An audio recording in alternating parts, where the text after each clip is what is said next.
Man. Coming straight out of Compton, huh? Coming straight out of Compton. Hey, man, that's your neighbor, bro. That's your neighbor, man. Hey, look, hey, bro, look, man. We don't play like that around here, dog. We don't play. Bro. Whew, man, like he turned salty into snitching. That's what he did. He turned salty into. Man, that's crazy. He knew that saying, once a Raider, always a Raider. He's like, I don't want that. I don't want that. Nah, he went scorched earth like a mug. He was like, I went down. I'm taking all y'all with me, basically. Man, I just want to see Jeanty go for 150. That's all, man.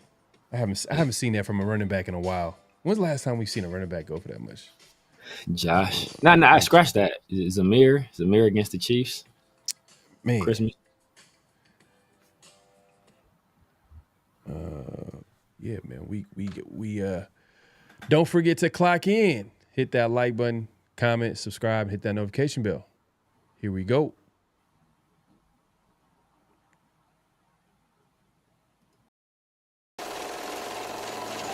Great Pharaoh.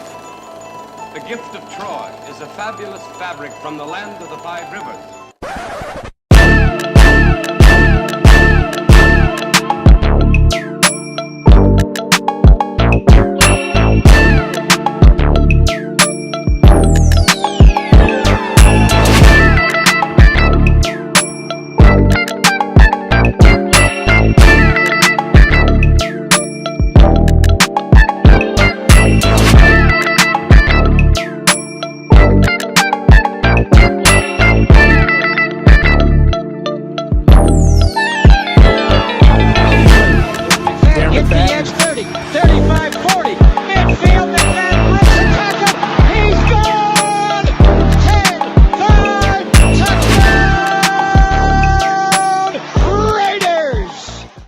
Years ago, when we came to Los Angeles, I really believed that the greatness of the Raiders would be in its future.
We live.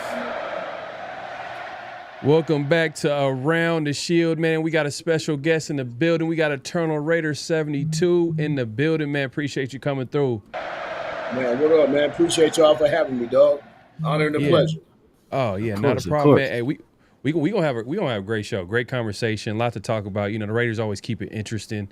You guys know what's going on with the Tom Brady situation, and Chip Kelly reportedly was saying that Tom Brady was helping out with the game plan. Chip Kelly obviously came out and said that was not true. We'll get into that and, you know, get into that conversation that we failed to get to on 50-50 show. I don't know how we forgot to talk about it, but we'll talk about it today. Yeah. And then we also AP, man. Antonio Pierce is back. Just talking about the Raiders. And, you know, right. I mean, at this point, you know, at first I'm like, you know what? I understand why he's salty. I understand why he's petty. I understand with the way the deal that he was handed. It was kind of a messed up situation. You get fired after 1 year. You know, you were told that, you know, you'd be patient and he'll be able to grow within the job, all that good stuff. I get it. But this time around, I felt like I think we can all agree. I think he crossed the line. But if we don't, you know, either way, we're going to have that conversation. He went ahead and made some comments about that Tom Brady situation. We'll get into that. And then Chip Kelly also talked about Ashton Jeanty and his usage. And I thought he made some interesting comments. And we'll play that and we'll talk about that because I'm like, man, did we draft this guy at number 6 for you to be talking about, you know, conserving him and we don't want to give him too much carries, man? He's like, what, 20, 21? Like, this is the time. This is the time, man. But yeah, we'll get into that conversation. We appreciate everybody pulling up. Make sure to clock in, hit that like button, hit that subscribe button, hit that notification bell. We see y'all pulling up. Rick Rock in the building, man. He says, yo, salute my boy Pharaoh. Severe. Salute to Raider Nation, man. Appreciate you pulling up, man. Casper74 says, AP need to give his ride back. Snitches don't get to roll. Oh, look, you ain't never roll hey. 64s. Woo, LA privileges have been revoked. Dry snitching real hard right now. Man. Damn, AP, you got insider information, still only won 4 games. Oh, my God. Imagine if we didn't have that edge. Man, that's crazy. That's crazy. That was actually the first thing I thought of, too, when I read it. I'm like, wait a minute, dog. Shit didn't help us, man. But he wasn't thinking about that when he said it. He was thinking about, like, oh, I'm about to get back at the Raiders. I'm going to get back at Tom Brady. Raider Pete, man, appreciate you pulling up. He says, we need this win. Kingsbury turned his back on us. That's a good point. Last minute, time to kick the Commanders in the teeth. Facts, 100%. Raider Way in the building. Zeus on kick returns. Hell no. Hell to the 9. I got you, man. Hell no. To the no. Yeah, man, that was terrible. Was it 3 times where he brought it out of the end zone to not get to the 35-yard line? Because if he just stayed in the end zone, we get to the 35 easy, right? And I think that's the new rule this year. If you bring it out, if you bring it out of the end zone, if you bring it out the end zone, you don't get to the 35-yard line, you losing because you don't get to a spot that you know. So that was bad on Monday Night Football, big game. Things like that, especially defensive game and the way that game was getting played, stuff like that counts. But you know, I will say this real quick: they was kicking away from Dylan Lobby. They had Lobby out there too, but they was kicking away from him. They didn't want him to touch it. So we might have to find somebody else other than Zeus though, and keep Lobby back there. Man, hey, what a difference a year makes for Dylan Lobby. Like he went from being in the doghouse, two career touches at running back, 2 fumbles, 1 in the preseason fumble, 1 in the regular season fumble, and then and we totally forgot about him. But he dedicated himself and had a great training camp, and now he has like a role within his team, and it sounds like they're gonna use him in that third down, maybe receiving type of role. He had a couple of catches or at least a catch on Monday Night Football where he looked good. He caught that ball and got a first down. So. Yes, hey, we could use that. Yeah, man. He went from the doghouse to a guy, you know, a lot of people thought was going to be potentially cut this offseason, to a guy that's taking snaps from future Hall of Famer Ashton Jeanty, man. So that's something right there. Was good. We got Brim in the building. We got TK in the building. Says AP dry snitching. Nah, ain't nothing, ain't a damn thing dry about the way he's snitching, bro. That is moist. This snitching is hydrated. No doubt. Yeah. No doubt. Definitely. We got Raiden in the building, man. Appreciate you pulling up. He says a salute from Australia. Hey, man, appreciate you watching from all the way down under, man. Appreciate you coming through. Hey. LSU show peoples, man. Yeah, LS, man, tap in, man. We got there's Raider fans in Australia. I think the whole continent of Australia is Raider fans, to be honest with you, because I haven't met anybody from Australia that's not a Raider fan. Facts, be honest. That's true. Alfredo in the building. Appreciate you pulling up. LS. Oh, yeah, there you go. LS tapped in. He's tapping in. He said, "Where in Australia you from, man?" Hey, there you go. There you go. That's LS other account. No, he's talking to himself. He's like, oh, okay. All right. So, hey, look, there you go. Shit, they figured it out, man. All right, man. We got people pulling up. So, we did. Oh, another. I kind of forgot about this. This is actually pretty big. We had an interview with none other than my guy, man, Louie T from Louie T Network. He's a big time Commanders fan, knows his stuff all around the league. I mean, you're going to notice in this conversation. We'll get into that in just a second, man. If you haven't already, make sure to click in, hit that like button, hit that subscribe button, hit that notification bell. So what we're going to do is we're going to get into that interview with Louie T, and we'll be right back. And just hang tight, and then Eternal, we'll be backstage, so we'll be watching the interview, and then once we finish that interview, we'll be able to chop it up and talk about what's going on with the Raiders. So, all right, here we go. What's going on? We got a special guest. We got Louie T from Louie T Network, man. How you doing, brother? I'm doing well. Thanks for having me on, man. Looking forward to this week 3 matchup. Both of us looking to get back on track. So hopefully we can make this a lot of fun, but hopefully the Commanders come out on top. Man, I would say I feel where you're coming from, but I don't. You know what I mean? Just a little bit. Of course you don't. Of course you don't. Nah, but there's a lot going on with the Commanders. Obviously, they're 1-1. They start off the season pretty well. Man, I just want to start off by saying I know Severe could speak to this as well, because he was a big time. He was really big on Jaden Daniels coming out the draft. Mm-hmm. Like, how's it been since he's kind of came onto the scene? Because I feel like the Commanders and Raiders, they're just one of the franchises that kind of been struggling over the years. But then you guys, it sounds like you guys found your quarterback. If you want to speak to that a little bit here. Oh my God, he's changed the entire fortunes of this franchise in just 1 year. Like, literally. This time last year, we were hoping that we just found our guy. This time now, in present day, we have Super Bowl aspirations. Like, we were one of the worst franchises in football. We had the worst ownership in football for the last 25 years prior to 2 years ago when Josh Harris and his group bought the team. So we had been down really bad. Like, that's an understatement. And, you get the new ownership in there. You got Josh Harris and his group to come in, do what they did, which we can't thank them enough for saving us. Then you go get general manager Adam Peters, and he picks Dan Quinn. And at first we were looking like, oh my God, this retread. We wanted Ben Johnson. We were all screaming Ben Johnson, Ben Johnson, Ben Johnson. And he didn't want us. And it turned out to be a blessing in disguise. Dan Quinn was the best thing for this team at this time. He was everything we needed that we didn't know we needed. And then they went out and they identified the quarterback, and it was Jaden Daniels. And it's been everything a fan could hope, wish, and dream of. He's been. Like, he gets it on the field. He gets it off the field. He doesn't have an ego. First guy in the building, 5:30 in the morning every day. Last guy to leave. He's a leader. He just embodies everything you want in an NFL quarterback. Charisma, but he doesn't do too much, right? The cameras find him. He doesn't find the cameras. And then when the lights are their brightest and the stage is its biggest, he usually produces at the highest of high levels.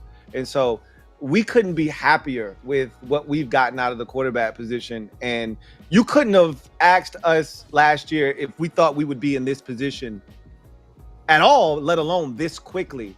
And a lot of that is due in part because of the arrival of Jaden Daniels.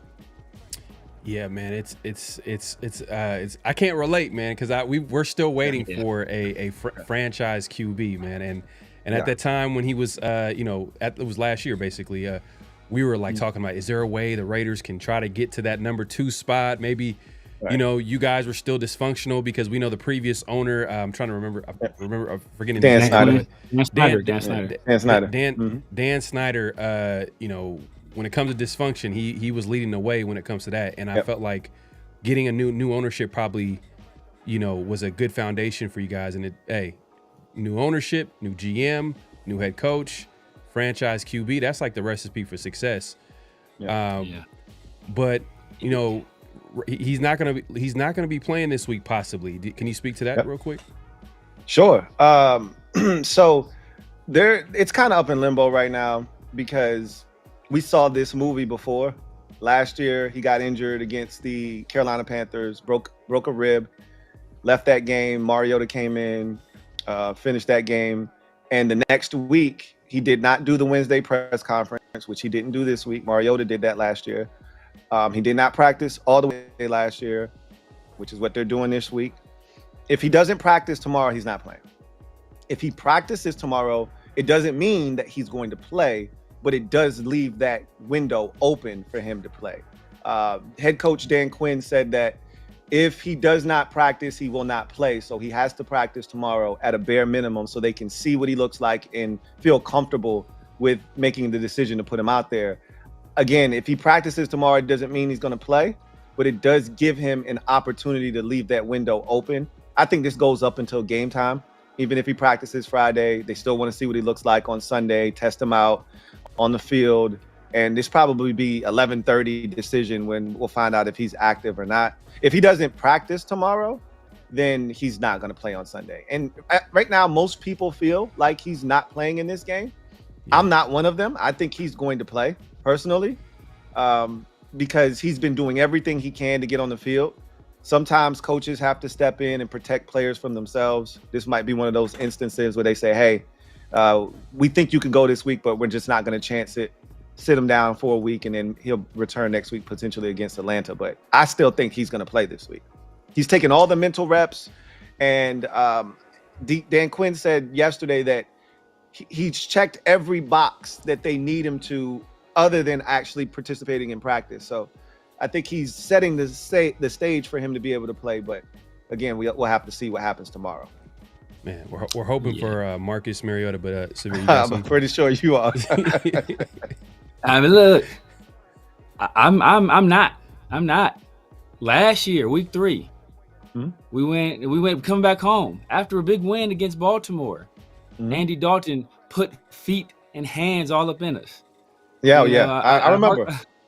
I remember. I harken back. Another bad omen. Like, sorry, my Raiders people. Week 3. I believe it was week 3. I think you guys were still the Redskins at the time. We just got done getting hyphy against the Jets. Feeling good. I think we were both undefeated at the time. Redskins came in there, put it on us pretty badly too. So week 3 versus backup quarterbacks or versus whatever team is in DC has not been kind to the Raiders recently. So that was a Sunday night game against the Raiders. We had a great grand old time against you guys that night. Derek Carr could do nothing right. Chris Thompson had a whale of a game. He had 2 touchdown catches in that game. I remember it like it was yesterday. So I know exactly what you're referring to. Oh yeah, I remember too. I remember because that's I thought it was a Sunday night game. Yeah, I thought we captured something. Matter of fact, I mean, obviously, you got your channel, man. I was on your channel that night, and sorrowful, like asking for condolences from fellow people in the chat, man. So it was not a good night for Raiders fans. But my question is, everybody knows about Bill. He's a legend, he's an urban legend at this point. How has he performed this season? So we were all excited. The legend of Bill was growing going into week 1. We called it Bill Mania. It was spreading across the land. Fantasy owners everywhere were snatching this guy up, just expecting a huge amount of production out of him. And week 1 didn't disappoint. scored a touchdown, ripped off a big 42-yard run at the end to pretty much put the game out of reach. We thought that was the beginning of this guy killing it. 10 carries, 83 yards, the touchdown. Like, yeah, this is just him getting started. And then the following week, 4 carries, excuse me. And he was the most productive running back against Green Bay. He just didn't get it. And we later found out, as a matter of fact, today we heard from the coordinators, and Cliff Kingsbury said that he has to be better without the ball in his hands. He said, we know how dynamic he can be with the ball in his hands, but he's got to be better without the ball in his hands. So pass protection, route running out of the backfield, depth of routes, where to be, etc. These are things they don't trust him on. He's getting better, but they don't trust him wholeheartedly yet. So in my mind, I think that process has to be sped up a bit with the injury to Austin Eckler. But they have other guys that they trust that if they don't feel like he's going to be able to get the job done from a mental standpoint, they'll put others in there. But I think it's his time to shine. I think you'll really see him be a big part of the game plan this week because of the injury to Austin Eckler. Yeah, there's, now that I think about it, there's like so many connections with, the Commanders, and obviously in the past, the Redskins, from the Super Bowl. No, that's like a terrible memory. But, from the Super Bowl, the John Gruden emails, even as recent history, if we're looking at a offensive coordinator, you guys literally stole the Raiders OC last year, Cliff Kingsbury. It was like a last minute thing. As a Raider fan, we've seen everything when it comes to dysfunction. And that was just another page in that history of dysfunction for the Raiders. How has Cliff Kingsbury been as an offensive coordinator? Because I know him as a head coach, they were high when he first got to Arizona, but then there was a little bit of people didn't really believe in the system and saying it's not going to work. But how's it been since he's been with the Commanders? Yeah, I mean, there are so many parallels. You're right. I mean, even Bruce Allen to a lesser degree, right? Yep. I mean, he's been phenomenal. Another one of those godsends when you talk about building this thing the right way. The architecture of how they've put together everything around Jaden Daniels has been top notch, next level. You've got 4 different former quarterbacks. I think it's 4, it might be 5 different former quarterbacks in the building for input and guys that he can look to for guidance. You got a guy in Cliff Kingsbury who I don't know how good of a head coach he'll ever be, but from a play calling standpoint, he's fantastic. He gets it.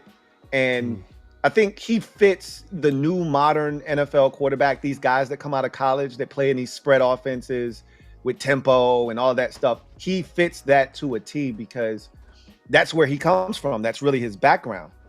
He can be a chameleon and he can kind of be malleable and fit into the NFL way of doing things. But our tempo is one of our greatest strengths. And when you play against the Commanders, you have to prepare for essentially 2-minute offense all game long. And it's hard to prepare for that. So the way to combat that is to not let us get chunk plays, to not let us get into a rhythm, stop us on third downs, etc., which the Raiders are right now 4th in the league in third down defense. So when you look at Cliff Kingsbury and what he's able to put together week in, week out, he does a phenomenal job of creating space and opportunity for his receivers and skill position players. He does a really good job of setting plays up. And then the tempo, I think, is his greatest superpower. These guys are constantly on the ball, on the go. Once they get a 6-yard gain on first down, we're tempo, go, get up on the line of scrimmage. Doesn't allow for substitutions, keeps teams in their base formations and looks. He's been excellent, man. Extends for Thursday nights. He's been awful on Thursday Night Football each of the first 2 years as our coordinator. But outside of that, he's been tremendous. Yeah, and he's had, he got 10 days? 10 days until between Thursday Night Football and this upcoming game. So giving a good coordinator that much time it's not a good recipe for success. But looking at the team, when we're on a short week, Monday Night Football. The amount of days, like the rest days for this is such a discrepancy. We had 10 days off. You guys are on a short week playing on Monday Night Football, and you have to come across to the East Coast. It's really crazy that the schedule makers would do that to you guys, to be honest with you. Yeah, man, we're used to it, man. Only fuels the Raider fans' conspiracy theories, man. And I think great issue with the Commanders because, as Pharaoh mentioned, Jaden was my number one quarterback. And then a guy I talked ad nauseum about, Cliff Kingsbury. And we thought we had at least one of them. We thought we had Cliff. And I was happy. And then, as you did us like Jaden did. Was that the Bears? Was it the Bears? He did like that. The Hail Mary. That's how it felt. I didn't think it would happen with Jaden because obviously the past with Adam Peters. When Ayuk was there, I think they put him in contact with each other. So there's a little friction there. So I was thinking, like, you know what? Maybe that would be enough. Maybe that would be enough for them to say, you know what? Let's go in a different direction. And it was not. But just looking at matchups holistically, like what are some key matchups that you would think are going to play a big part in the results of the game on Sunday morning? Yeah, just to piggyback off of what you said, one of my best friends is a Raiders fan. So I follow all 32 teams, but I follow the Raiders extremely close because of him. So I know there was a whole thing with this, connection between he and AP at that time, Antonio Pierce. I know Raiders fans know who I'm talking about, but that was one of his coaches at Arizona State. So there was a relationship there. So everybody was trying to connect the dots. Then there was this report that Jaden didn't like the whole Top Golf outing that the Commanders put together. He wasn't happy with it. So everybody thought, oh, well, they won't take him. I was telling my buddy, there was never a chance you guys were getting up to 1, 2, or 3. Those 3 teams were never trading out of those picks. And so you were going to need one of those picks to get one of the better quarterbacks in the draft. So it worked out that way. And it sucked because, at the end of the season, I think you guys won some games that didn't help your draft status at all. And, AP was trying to save his job. So it was unfortunate for your situation because you guys could have been, at one point, you guys, even last year, even though it wasn't the ideal draft to have the number 1 pick, you guys were in a position last year, and then AP was trying to save his job. You won some games, and it moved you out of the spot. So it's been unfortunate for the Raiders. But to your question about the matchups, there are a couple that jump off the screen. Brock Bowers is a handful, and then some. We struggle with the tight end position. We've struggled with tight ends for over a decade now. We haven't had an answer for a tight end probably since 2005. It's been a very long time since we've had athleticism in the front 7 or safety or anybody of that ilk that could cover a tight end and not give us fits. Tucker Kraft for the Green Bay Packers on Thursday night just set a career high. Most receiving yards for a Green Bay tight end since 2015. He went off on us. And if that's any indication of what could happen with Brock Bowers, we are in trouble. But me and my Raiders buddy always talk about the fact that Brock Bowers doesn't score touchdowns. He gets a bunch of yards, just never scores touchdowns. So if we keep him out of the end zone because the Raiders struggle to score touchdowns, we may have a chance to keep the score down for the Raiders. But Brock Bowers is somebody that you have to pay attention to. We've struggled protecting Jaden Daniels off the right side of our offensive line, left side of the defense. We know that's where Max Crosby resides. That's a major problem that we're looking at. I think that the thing that gives me a little bit of comfort and solace in this game is that Chip Kelly, I call him the chipster. He has no interest in running the football. I thought that Jeanty had it going on Monday night, and he just refused to give him the football. And Chip wants to throw it. At his core, he wants to throw the football. So if he's going to continue to do that, that's advantage Commanders. We stopped the run anyway. We do a really good job. And they tried to run it in week 1, did the Raiders against the Patriots. Just didn't have any success. They should have ran it more against the Chargers, I believe. That game was never out of reach, even though it felt like you guys were being dominated. Mm-hmm. So I do think that's going to be something that gives us an advantage. I think the rest of your offensive line outside of Colton Miller can be taken advantage of in terms of getting after the quarterback. Geno's been sacked 7 times this season. So I'm feeling like we can try to generate pressure. He's not a guy that's going to run away from anybody at this point of his career. And then, he leads the NFL in interceptions. Obviously, he threw 3 on Monday, but he threw 1 against the Patriots as well. We have no turnovers. We're one of 6 teams in the league this season that has not produced a turnover yet. This is the perfect week. If you can't get Geno to share, then when are you going to produce a turnover, right? So there's a lot of things that we're looking at. The Raiders haven't been great against the pass this year. I'm actually have been impressed with the patchwork secondary that you've put together. Like guys like Caillou Blue Kelly, like what the hell is he doing playing like solid football? But he is. And I like Palomau. I think he is a guy that's just around the football all the time. He's dangerous. You have to watch out for him. He flies around the football field. Like you have some stuff, but you can take advantage of the Raiders secondary. But I actually think you've stopped the run pretty good this season. The Chargers really didn't try to run the football. They just put the ball in Justin Herbert's hands in that game. But I actually think guys like Devin White have been flying around.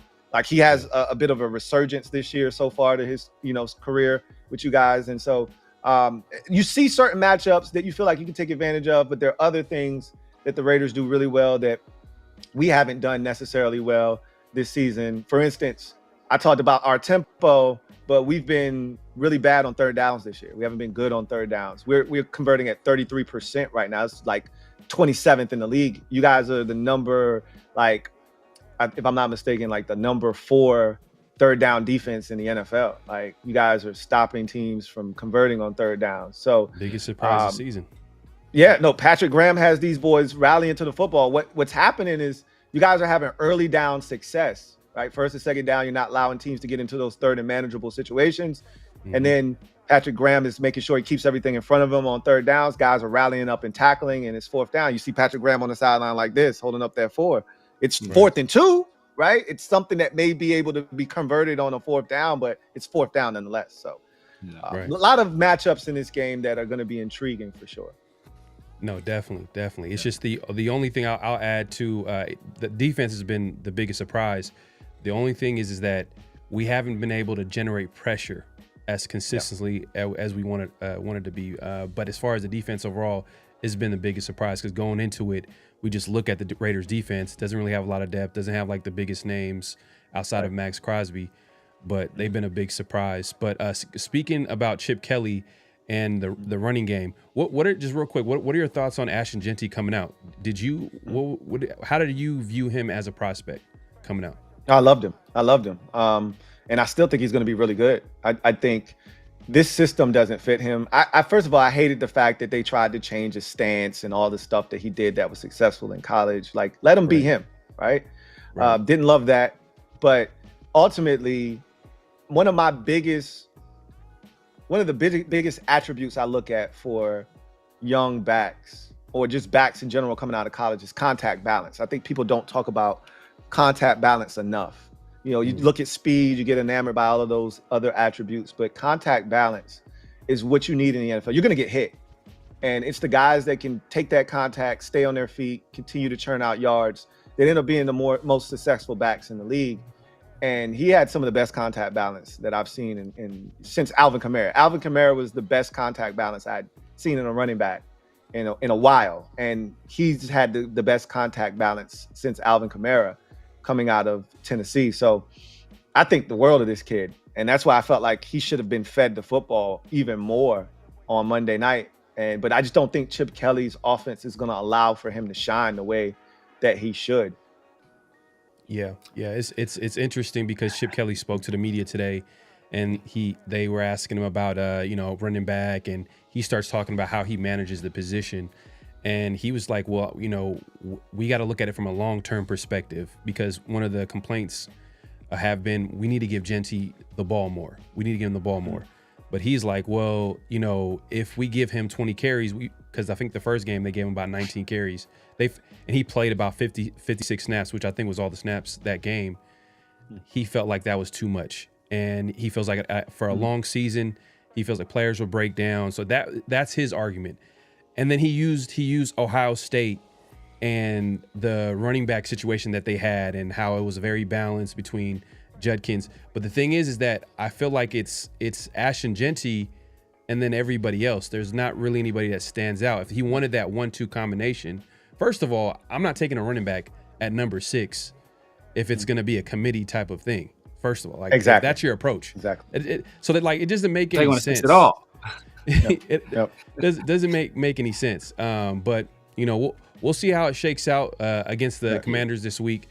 The only thing I'll say is that you mentioned that they had a hard time stopping the tight end, but how do you feel about the corners, Commanders corners? I actually think our corners are really good. I know a lot of people gave Marshawn Lattimore flack for Thursday night's performance, and everybody thinks he's washed, this, that, and the third. I don't believe that to be the case at all. I think he is a guy that you can target. You know, he's going to pick up some penalties. That's just in his nature at this point of his career. But I do think he's still a quality corner. The Packers did some really good things because we play a lot of man coverage. So they did a lot of motion and forced him to run across the field and, you know, use that to their advantage.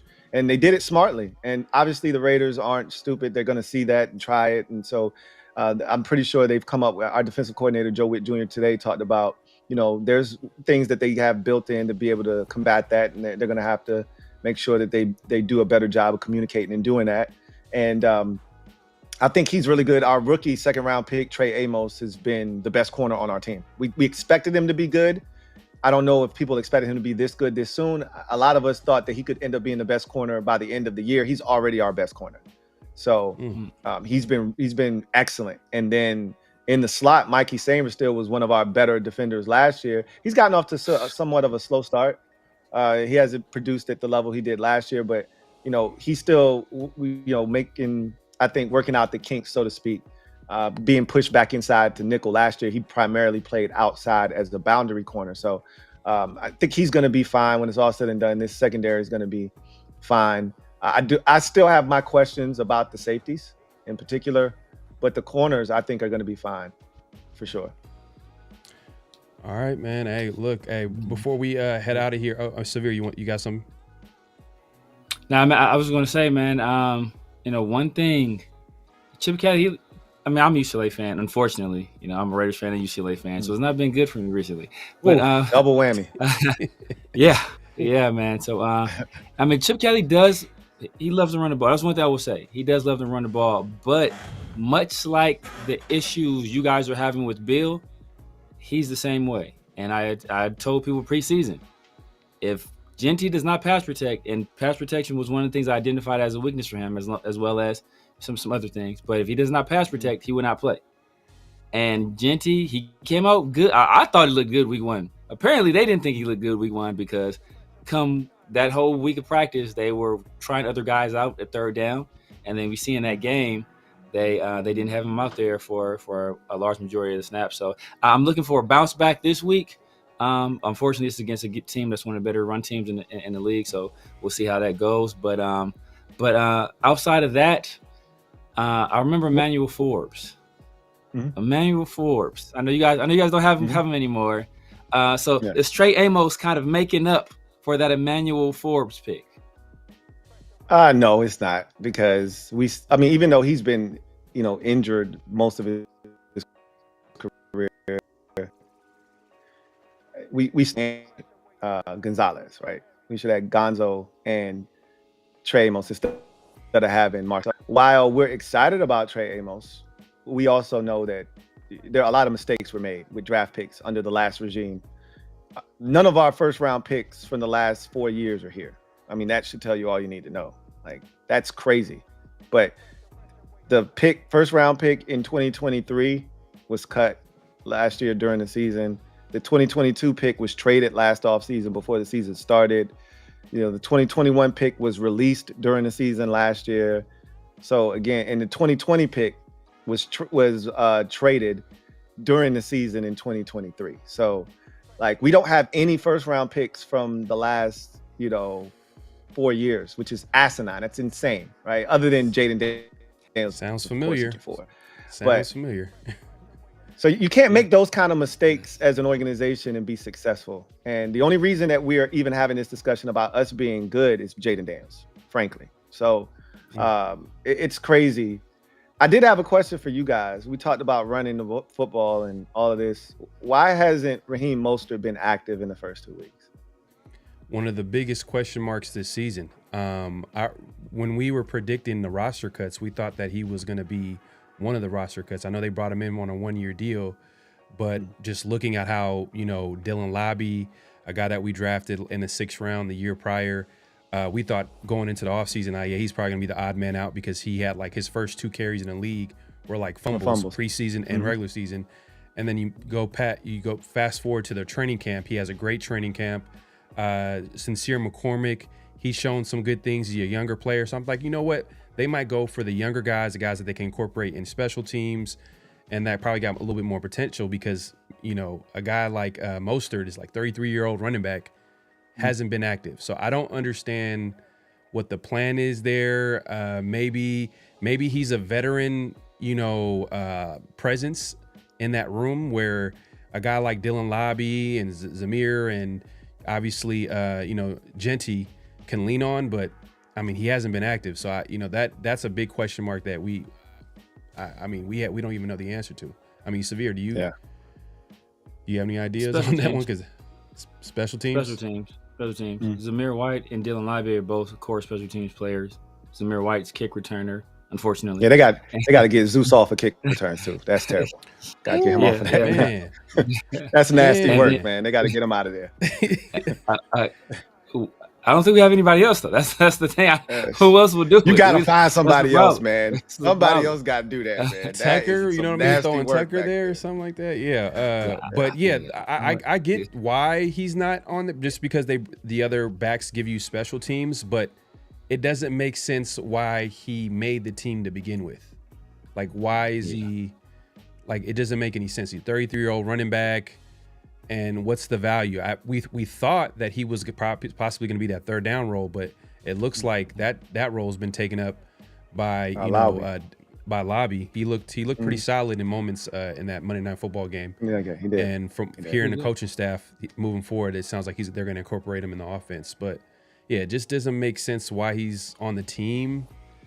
You know, because he's after this year. I don't know if he might be done. I don't know where he can go possibly. I mean, he's on the practice. Is he on the practice? I don't think he's on the practice squad. I think he's on the active roster.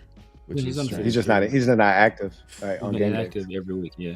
And essentially, I mean, you have a running back room that young. You know, you draft a guy 6th overall. Mostert, you know, somehow has been able to stick in the league for as long as he has.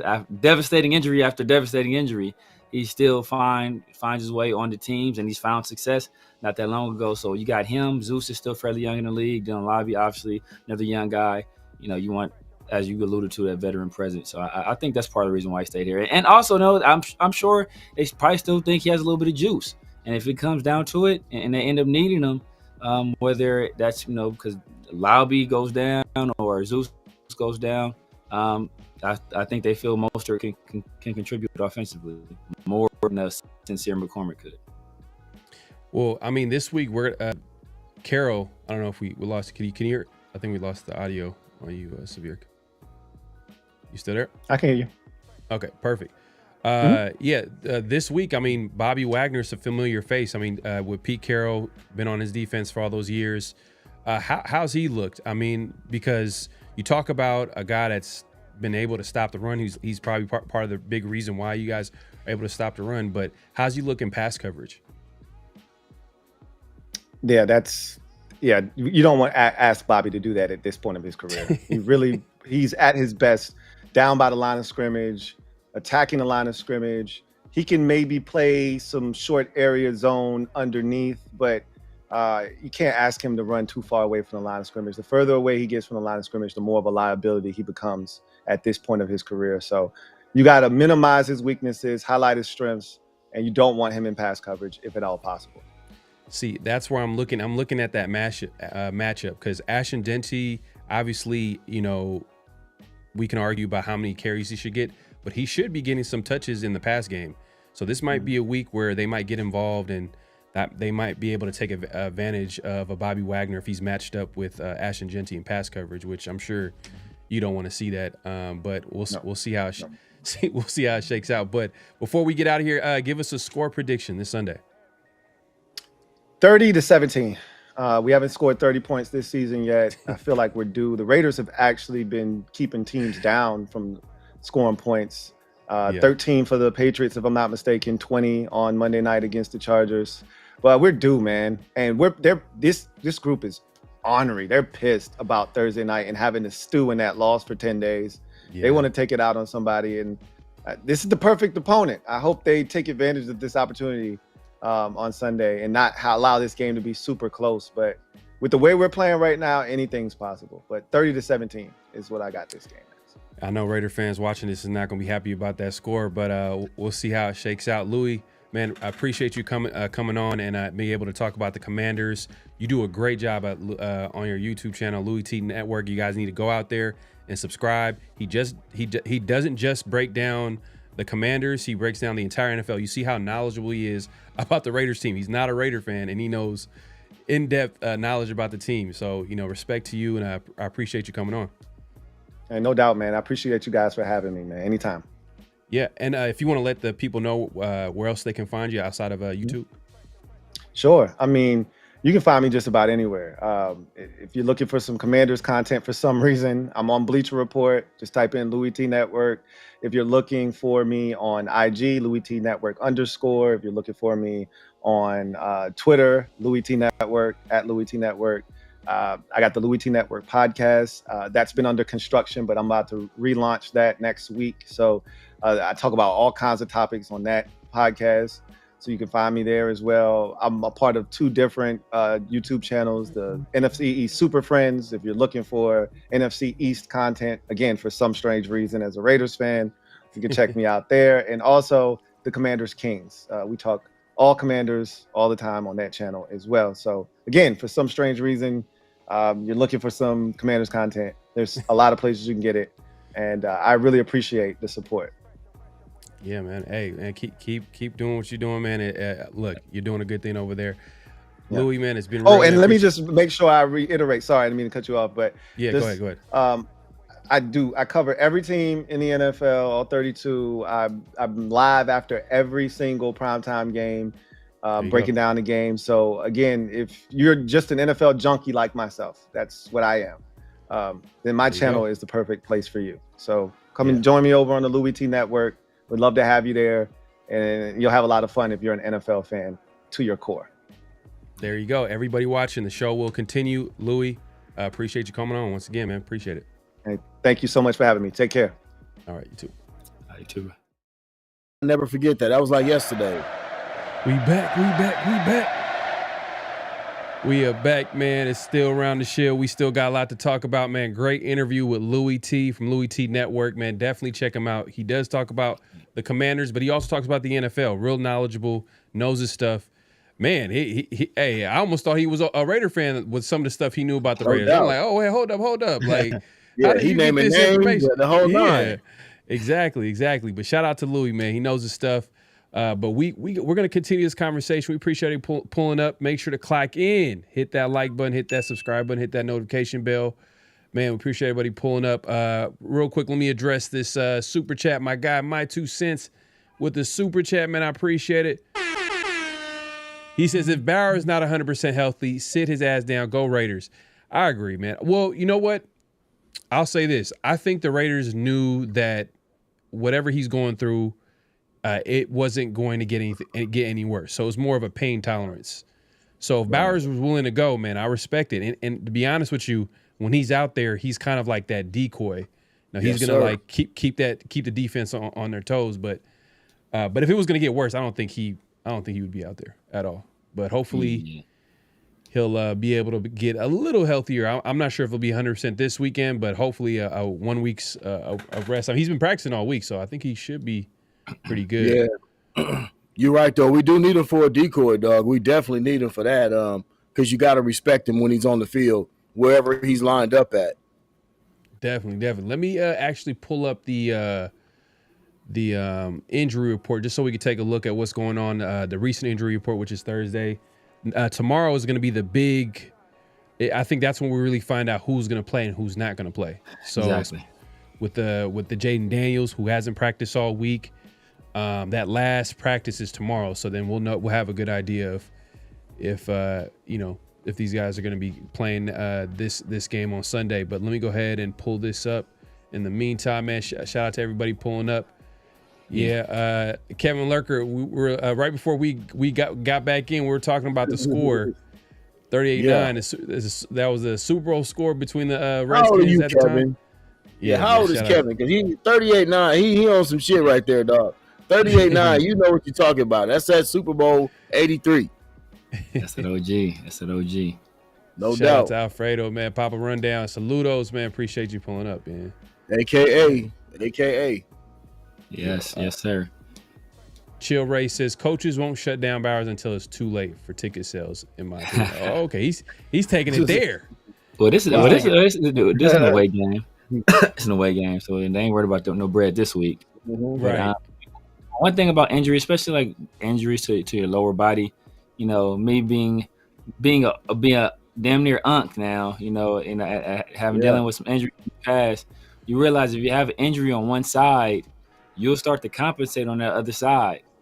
And then you can cause damage to the other side because you're overcompensating right there. So, you know, even though that whatever injury he's dealing with to that particular knee might not be able to get worse, just that compensation or not being able to move correctly or, you know, bracing this in a different way, that could lead to other injuries as well. So, you know, at the end of the day, he's an NFL player. You know, they have $1 million facilities and $1 million trainers. So they kind of will go through the proper plan and make sure they take whatever precautions are necessary.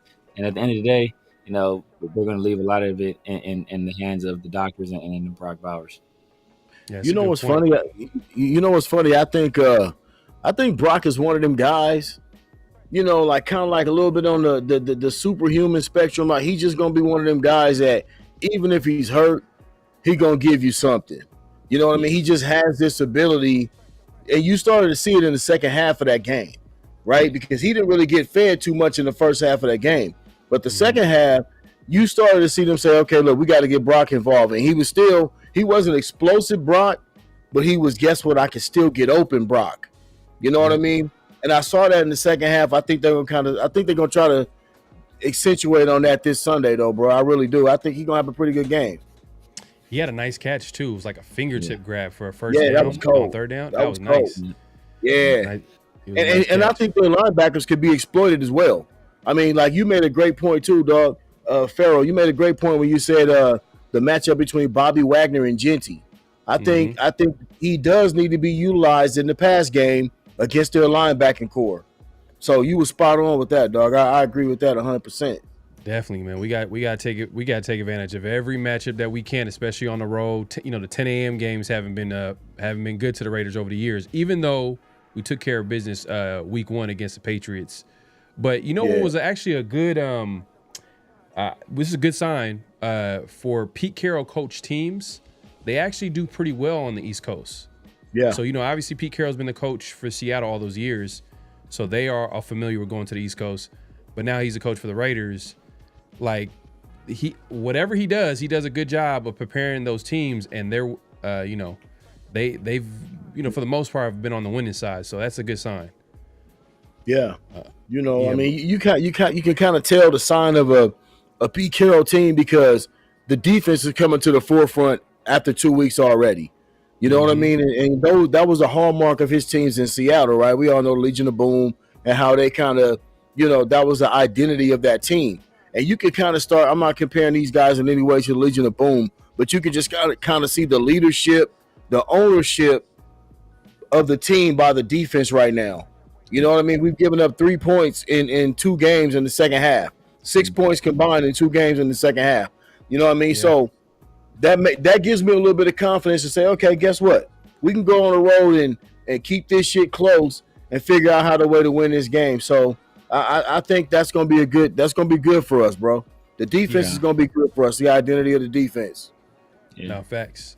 I mean, I just feel like we kind of underestimate. I'll speak for myself. I underestimated the defense as far as like the players, like the Devin Whites are on 1-year deal. The mentality of the team right now. A lot of these guys are on 1-year deals. They got a chip on their shoulder. Stokes, you know, Eric Stokes, Devin White, Jamal Adams. Yep. You know, all these guys, like they all have that mentality of like me against the world. And you know what? Salute to the Raider coaching staff. Salute to the defensive coaching staff. They got these guys playing hard. And they literally kept us in every game. I mean, it's only been 2 games, but so far so good from the Raiders defense. It's no the doubt. offense, and offense needs to get it together a little bit, like just to clean it up. We need to get a complete game from them, passing and running the football. But I think we'll get into that conversation in a little bit. But let's take a look at the injury report. And hold on. Well, before I even get into that, man, Smoke with the Superman. Peace and blessings. Salute, fellas, man. Appreciate you pulling up, man. Appreciate the super chat. But the injury report right here from Thursday. Brock Bowers obviously has a knee situation. He was limited yesterday, limited today. So hopefully, slowly but surely, he'll get back to health. Jeremy Chin, he's been on the injury report this week, but I'm sure he's going to be good to go. This is his former team. He's going to be ready to play. Yeah, he's playing. And then we got Jackson Powers Johnson, who was in concussion protocol. Yesterday, he was in a red jersey. And that's just part of the protocol before, they get back. But he was a full participant today, and he was outside of that red jersey. So that's a good sign. He's probably going to be starting this week. So we need all the help we get on that offensive line. So that's good. Word is bond. Yep. And we got Justin Shorter and DeCameron Richardson, guys that are, obviously depth pieces on the wide receiver and the cornerback spot. They're on there, but they should be good to go as well. Nobody. How they getting hurt? How they getting hurt? What's y'all doing getting hurt? Hey, you know what? I think more hurt feelings than anything, dog. It might be hurt feelings, bro. Exactly. You know what I'm saying? hey, but let me tell y'all something, dog. One of the biggest things that I'm looking at on the Commanders injury report is Noah Brown. Noah Brown is a sneaky third down type. He's one of them guys that he can hurt you. Like I watched both their games because we all check for Jaden Daniels, of course. You know what I mean? And Noah Brown, that's a sneaky one right there because you know what, Jaden Daniels looks for him, especially on third down. Yeah, and they got a lot of people on here. Let's get through it real quick, but because some of it might be mirage. Like if you see, starting with Zach Ertz here, did not participate on that Wednesday practice. For whatever reason, it's not listed for today's practice. But if you look at the Wednesday practice, it was due to rest. Yeah. So Zach Ertz getting arrested. Yep. Larry, so they getting arrested. And the Commanders are like probably one of the more older teams in the NFL. Like it's a veteran-led team. So a lot of these guys they need to get some rest. Trey Amos, our guy Louie T was talking about him. He was limited, but he looks like he's trending to playing on Sunday. Deebo Samuel, he hasn't been a part of the practices this week so far. So, but it doesn't seem like it's due to injury. It's more of a personal thing going on. So. That's maybe something to keep an eye on. But obviously the biggest one here is Jaden Daniels. Yeah. He hasn't practiced. We all know because of that knee injury he suffered last week against the Packers. So like Louie T said, that Friday practice is going to be big. So we'll pay attention to that. But how you feeling about that? How do you feel about Marcus Mariota starting this week? Because he's not a bad backup. We've seen him come in and be productive as a Raider backup. Yeah. Go ahead, Severe. I'll go after you. Yeah, man. Hey, obviously Marcus Mariota, he's a vet. Talent is still there. Guy was still with a strong arm. I think he came in last year. I want to say he won a game for him and was pretty productive last year. Obviously, he's gonna want his full complement of weapons. So, Papa Rundown spoke about Noah Brown. He's a guy that kind of burst onto the scene. C.J. Stroud's rookie year. And then he came over to the Commanders that very next year. After helping, C.J. Stroud be good as a rookie, he helped Jaden Daniels kind of be good as a rookie. So he's a guy that he's a tall, lengthy receiver. And I think he's a guy that can give our corner some trouble. So if he has his full complement of weapons there, obviously he's used to playing in the up-tempo offense, being in Chip Kelly's offense at Oregon when the Heisman there. Cliff Kingsbury runs that that up-tempo Mike Leach style offense as well. So that's something that could be right in his wheelhouse. And one thing Louie T spoke about was, hey, you know what? Don't let us get in a rhythm. And we all know that what the Raiders' philosophy on defense is, it's bend don't break. So you're going to by virtue of that, you're going to allow teams to get into a rhythm.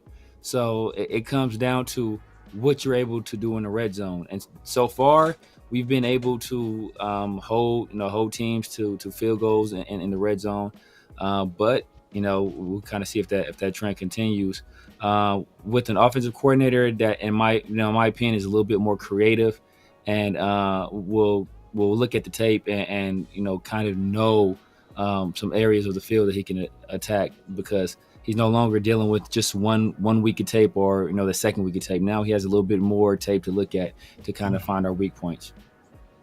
Yeah, I mean, I'll say this. I feel like the number one thing, especially if you're going to face Mariota, I think it's even more pertinent to stop the run, right? Because we want Mariota in obvious passing situations. That's what I feel like when we're talking about a guy that's older like Mariota, hasn't really played a whole lot. Throwing the ball is not his strong suit, right? What we want to do is make sure that he has the opportunity to be rushed on 3rd and 7. You know what I mean? 3rd and 6 and beyond. Because I feel like that's not his strong suit, right? So we have to be mindful and make sure that we continue to stop the run first, to put the pressure on that offense on 3rd down, and let him make decisions to beat us with his arm instead of him having the option to beat us on 1st and 2nd down. You know what I mean? And continue and make drives continue. So that's for me. I'm not, because we saw Andy Dalton last year with the Panthers. We all know what that was. So there's no assumptions that we're going to go out here because they got a backup quarterback and then we're going to go out here and get in their ass. That's not how it works. But I feel like if you're looking for from the game plan or strategic point, yeah, let's make sure we continue to stop the run and let that be at the forefront, because they're not going to put the ball in his hands to win the football game anyway, throwing the football. They're going to try to rely on the run, right? You got a backup quarterback, especially with his skill set. The run is the most important thing. So I say let's make sure we stop the run first. Everything else will work itself out.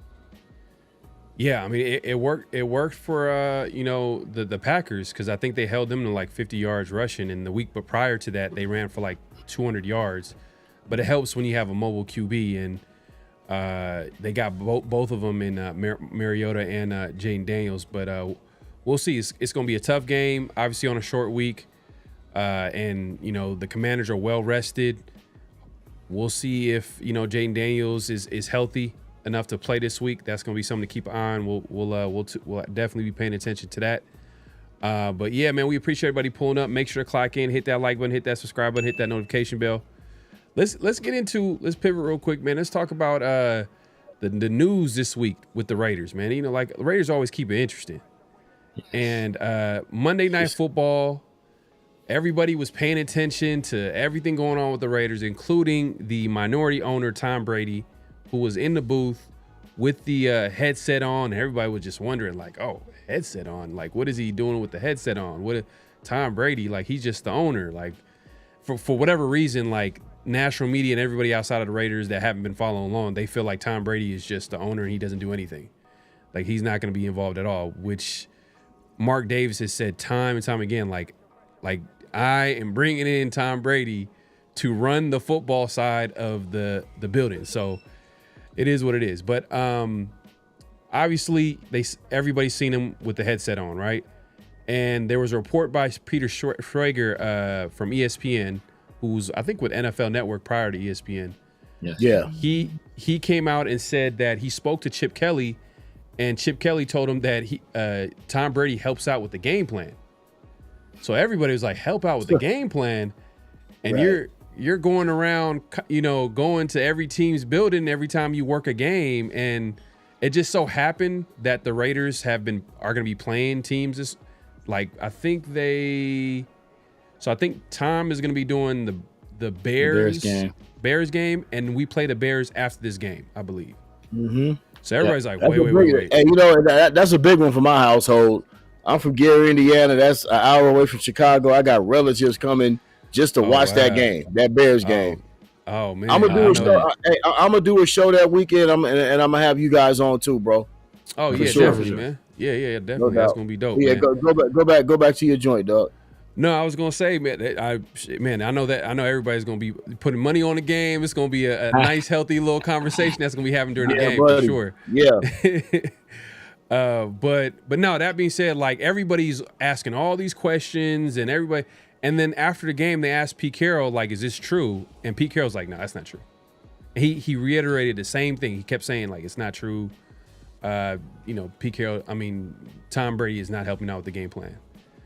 And today, Chip Kelly spoke to the media. That's like he's always scheduled to talk on Thursdays, and he was like, "No, we talk to Tom. I talk to Tom Brady all the time, but it's more of a casual thing, like just asking him like general, like what would you do against a Mike Zimmer defense? But he's definitely not helping out with the game plan." Now that being said, do you believe what Pete Carroll and Chip Kelly are saying, or do you feel like it's damage control? And we'll get to the AP thing, but I just want to see, like, I just want to start there. Like, do you believe that Tom Brady is helping out with the game plan or not? Hey, Severe, can I rock real quick? Yeah, go ahead. Yeah, go do you think? Hey, I'm gonna say this, man. Right? I equate this to the tush push. Right? It's the set like right now, everybody right now, like and we ain't going too far left or we ain't going too far right, if you know what I'm saying. But everything is on the table right now as far as conspiracy. They doing this behind our back. They doing that. They doing this. So it ain't nothing but a talking point. And a lot of the media have wanted for a long time to point out a fault in Tom Brady, right? They've been wanting to throw darts at Tom Brady. And that's just the way it is, and especially when you choose to come over to the dark side, right? Yeah. When you choose to come over to the dark side, there's always going to be, right or wrong, good or bad, there's always going to be a little bit of villainy in everything that we do. And you know what I mean? And it's like, so I just look at it as that. Tom Brady has too much integrity, too much on the line. The Raiders have too much on the line to go any kind of direction. If you want to talk about stuff like that, talk about the Commanders. Talk about teams that's done real damage to this league. You know what I mean? And it's like, talk about those type of teams. But for him to have a headset on and listen to plays, I can understand if he's talking back and forth on the headset. You know what I mean? Like, then we like, okay, well, what's going on? That wasn't even happening. They just showed him listening to what was going on. So I think it's much to do about nothing. And like I said, we just living in an age right now, everything is scrutinized, fellas. I hate it. I hate for it to be like that right now, because I remember when it was just about football. It was just about football, right? Mm-hmm. But it's about so much more than football, you know what I mean, that encompasses everything that we're doing right now. So the microscope is just really going to be on ultra fine right now, and it's just because of the way the climate is in this country and everywhere right now. So I wouldn't even put too much into it, man. And I like the way Chip Kelly kind of just let it slide off his back, right? Okay, no, we just talk about it. You know what I mean? We talk about, different scenarios. You asked me what they would do with an inverted Tampa 2 and, stuff like that. Because all Chip really has to do is just really start talking football jargon, and then the rest of the media don't even know what the hell he's talking about. You know what I'm saying? Me and Tom Brady talking about inverted Tampa 2. The damn media don't even know what the hell that is, except for a few of them. So he did the right thing and just get rid of it, deflect it like Pete's doing. We ain't worried about it, man. So I don't think it's too much of a big deal. It's just like the tush push. That's all it is. All right. Hey, man. Severe, what's your take on it? Yeah, like you said, anytime you have Tom Brady, that relationship with him and the Raiders, obviously, and with his job at Fox, they were already under a microscope. They already put all those parameters around him in terms of his, making it difficult for him to do his job. Like, absolutely no visiting teams, no participation in production meetings, no talking to any team personnel. All that stuff was already in place. Yeah. And it's like the second you loosen it, it's like if you on house arrest. If you're on house arrest and you're supposed to meet with your PO, and you late for your PO meeting, they can't catch you over by the crack house Like that, even if you're not doing nothing, Right.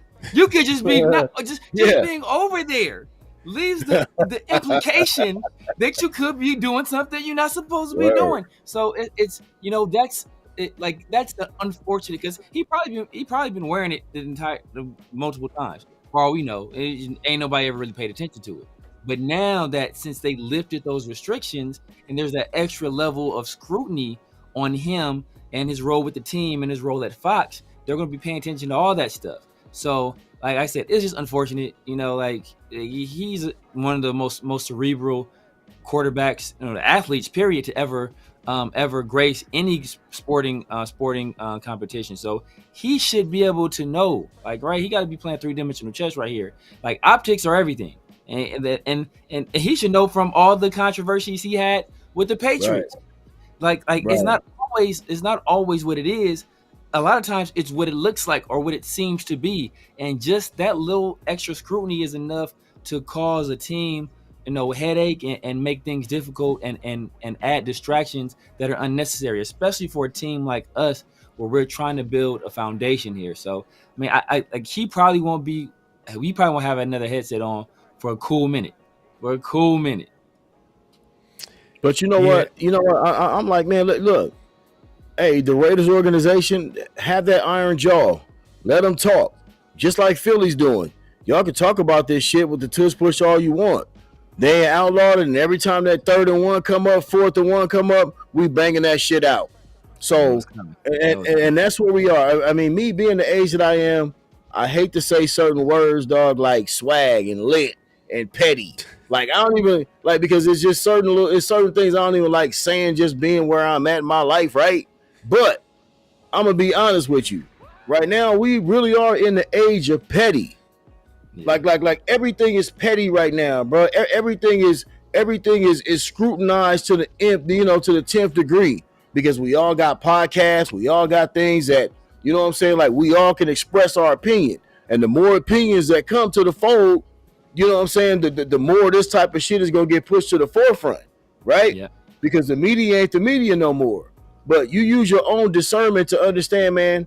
Listen, we're gonna do what we do and stay within the rules, even if you don't like it, as long as we stay within the rules. And that's the same thing's going on with the tush push. They're not ruling the shit out, so we gonna do it. If every team is free to do it as well, but every team might not be able to do it. Guess what? Every team ain't got a Tom Brady as a co-owner, the greatest quarterback of all time.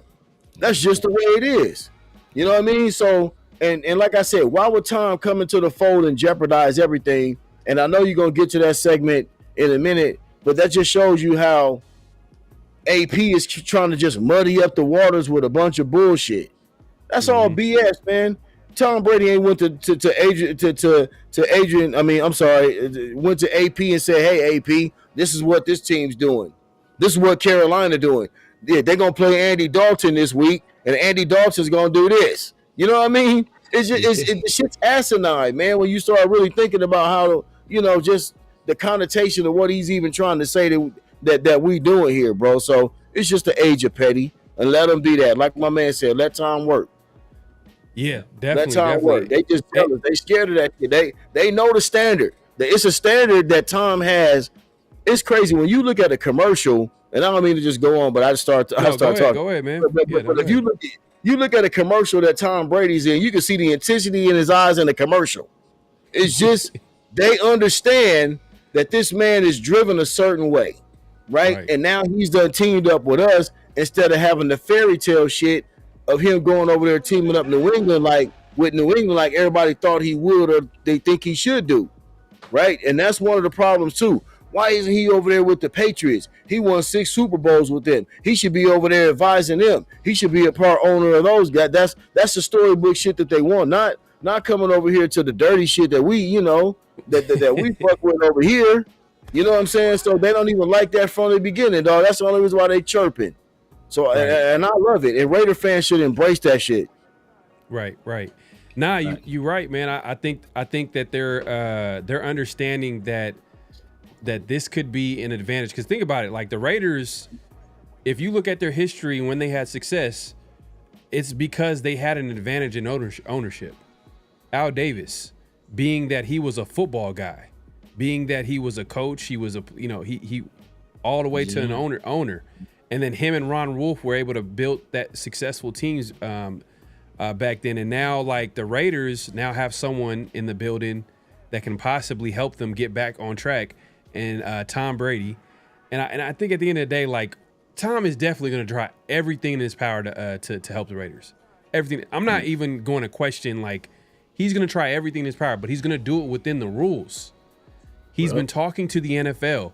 Everything that he's done so far has been, NFL's aware of it. Everything. And then this year, I think they, because last year he wasn't even allowed to be in the building. This year, he's now allowed to be part of like the production meetings, but they're virtual though. He's not actually in the building, but they're virtual. So it's like even coaches have even come out and said, like, I think they had talked to, they asked Ben Johnson about it, and they asked other coaches around the league. They're like, it's not a big deal. We're not going to say anything that he doesn't know already. And you know what's funny? Did Tom Brady broadcast any games of the team that we've played? Like we played the Chargers and the Patriots. He wasn't on none of those broadcasts, so he wasn't in any of those meetings, any of those production meetings. So why are you even worried about him having a headset on? It's not like he was interviewing the Chargers the week prior, you know what I'm saying? And then all of a sudden he's got a headset on. I don't even know where that's coming from. Like, what intel does he have on the Chargers if he hasn't even spoke to them? Right, that's a good point. But to your point though, like we live in a day and age where the media, social media, they try to bully their way to whatever narrative that they want. And in this case, whoever the powers that be, they're not happy that Tom Brady is minority owner and he's going to be able to like have that ability to commentate games, and also because be honest with you, it is an advantage. Like he's in these buildings, not that he's stealing anything. He's not stealing anything, but the fact that he's just like gaining information and seeing how other teams are getting things done, and he's able to see certain players and talk to them, and it's going to be helpful. It's going to be helpful to have Tom Brady in the building from his experience as a player, but also the fact that he's also still part of the game. Like, and I think the league is just not happy about it. And the thing is, there's no rule for owners to not have a headset. There's no rule, and to even paint a bigger picture. There's the Colts owner, Jim Irsay's daughter. Yeah, Jim Irsay's daughter. Yeah. She was. Hey, look. She looked like she was in chemistry class, bro. Like she was on the sideline getting it in. Did y'all see that game against Denver? She was she taking writing notes, bro. Like she was all over it, and I respect it. I respect it. You know what I mean? Like I don't have no problem with it. But the thing is, it's because it's Tom Brady though. That's why. Like they're like, it's Tom Brady, and he's helping out the Raiders. And and it's something to talk about. And like you said, I think that was a great comparison to Tush Push, because like at first there was no talk of the Tush Push being banned, but then it started getting louder and the media started talking about it more, and then they had a vote for it over the offseason. I'm like, wait. Before there was no vote. There was anything scheduled. But now they're voting for it and they're trying to get it. It's like, what type of league are we playing that the NFL's playing in, where, instead of being good enough to beat it, they're just like, nah, we got to ban it. And that's a whole different conversation. But I thought that was a good comparison between the Tush Push, because it's kind of the same thing. They're trying to create this narrative, and then what is it going to lead to? It's going to lead to like, oh yeah, Tom Brady, you can't do this now. Right. And that's all they want. You know what I mean? Like at the end of the day, that's what a certain segment of general managers and owners in the league want. You know what I mean? Like I said, a lot of people want to get back at Tom Brady because he did win 6 Super Bowls, right? And this is the way that you can kind of go after a guy like that. You know what I mean? Because you already know how it is, man. A hero can be a fallen hero at any time. You know what I mean? And I feel like that's exactly what's going on here, because he should have been a Patriot owner or whatever the case may be. But for him to align himself with the Raiders and Mark Davis, you know what I mean? To me, there's just always another level of scrutiny that comes with that. Just like, I'm not trying to get off on a tangent, but even just like with John Gruden and the emails from the Commanders, what the hell do that have to do with us? Right? Like, how do we catch them strays? You know what I mean? So sometimes just like there's always just a needle pointing to us. You know what I mean? When it comes to certain things, you know what I mean? And I will say this, but that's what makes us the fan base that we are, even with the miserable, dismal record that we've had over these past 25 years, because Raider fans just still have a certain amount of, we haven't won, but it's still fuck you, right? And we have that, and no other fan base kind of has that. Like Cleveland can't say that, right? Cleveland can't say it's a lot of teams that haven't had success, but they still just don't have that. You know what? We haven't won, but guess what? We the Raiders. Fuck you. Look at them 3 Super Bowls. That's how we talk to Chargers. I mean, y'all won on Monday night, dog, but that don't really matter. Like we don't really. Y'all won again. Right. If you look at the overall record, we still got more wins than y'all head to head. It don't really matter, bro. Y'all up right now in a certain way, but y'all ain't won shit, and we can always do that. That's us as Raider fans, and people. A lot of people don't like that. You know what I mean? That's just how we are. Because I always say, God forbid, once we do get back on top, we're gonna be some of the most insufferable fans that they're not even gonna want to deal with us. Y'all already know. It's gonna be stupid. It's gonna be crazy. But it doesn't end there though. It doesn't end there. Let's actually talk about it now. So AP decided to like insert himself in the conversation. I believe he was on Sirius Talk Radio, where he made these comments. And let me just pull up this quote here, man. It's crazy. Like he literally went out of his way to talk about the Raiders. He didn't even have to do this. Oh man. But he says this. Okay, so this is Pierce talking to Adam Shine on Sirius XM. This is unprecedented. What we're seeing. I think I would be uncomfortable if it was the other way around, to be honest with you, because you're not dealing with just a normal person. Tom Brady is the elite of the elite, one of the greatest quarterbacks, one of the greatest players in the game, played against him, obviously, student of the game. It's not hard for him to watch a few things on a Friday practice or hear things in a production meeting, and he'll be like, and have tidbits. And he'll be foolish, and you'd be foolish enough to think that he's not going to share that with the Raiders because we had those conversations about certain things. And, so pretty much he's implying that, he had these conversations with Tom Brady. He goes on to say he had these conversations with Tom Brady. So he's going to go ahead and do this. And there should be concern. So my guy AP went from being red. Look, he went from black Air Force Ones. Yeah, he went from this to just, man, I don't even know what to play because I don't even got nothing of any opposing. Look, he just play some what? But play some some Drake. Some Drake. Yeah, there'll be more paperwork. Yeah.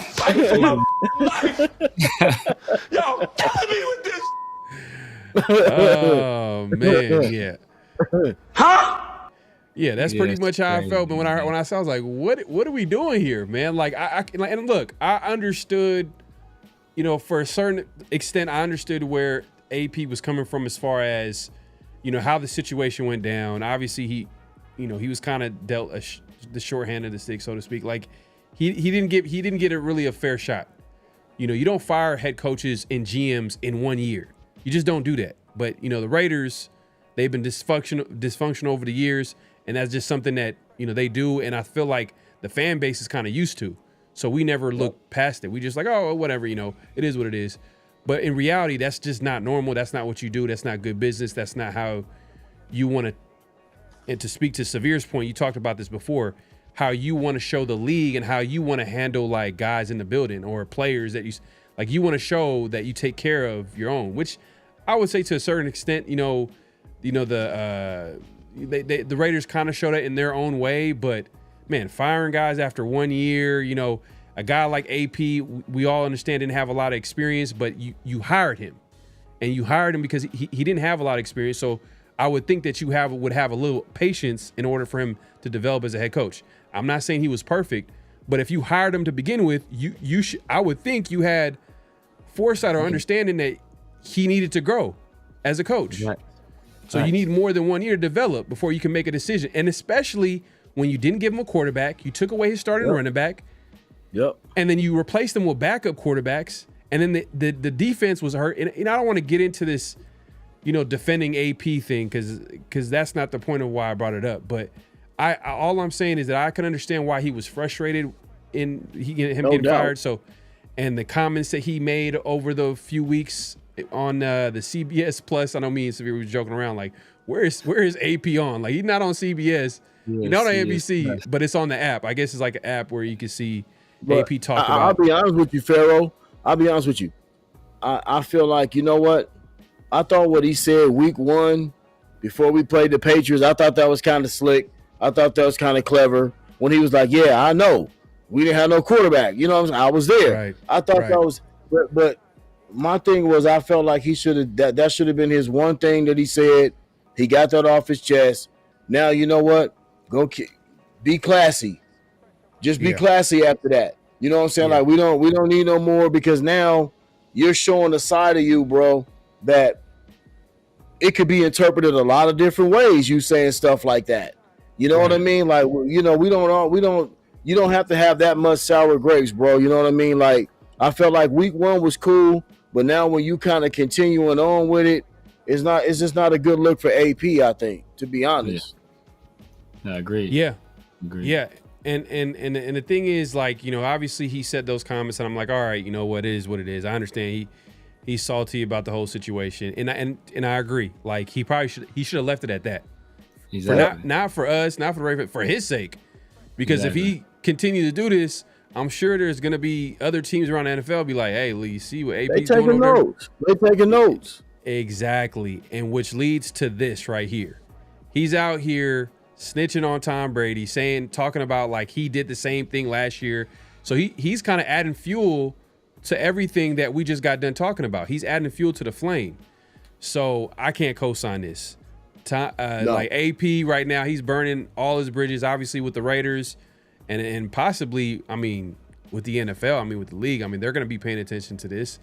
They might be like, oh yeah, thanks AP. Yeah, we can't have this dude in the building. He's going to snitch.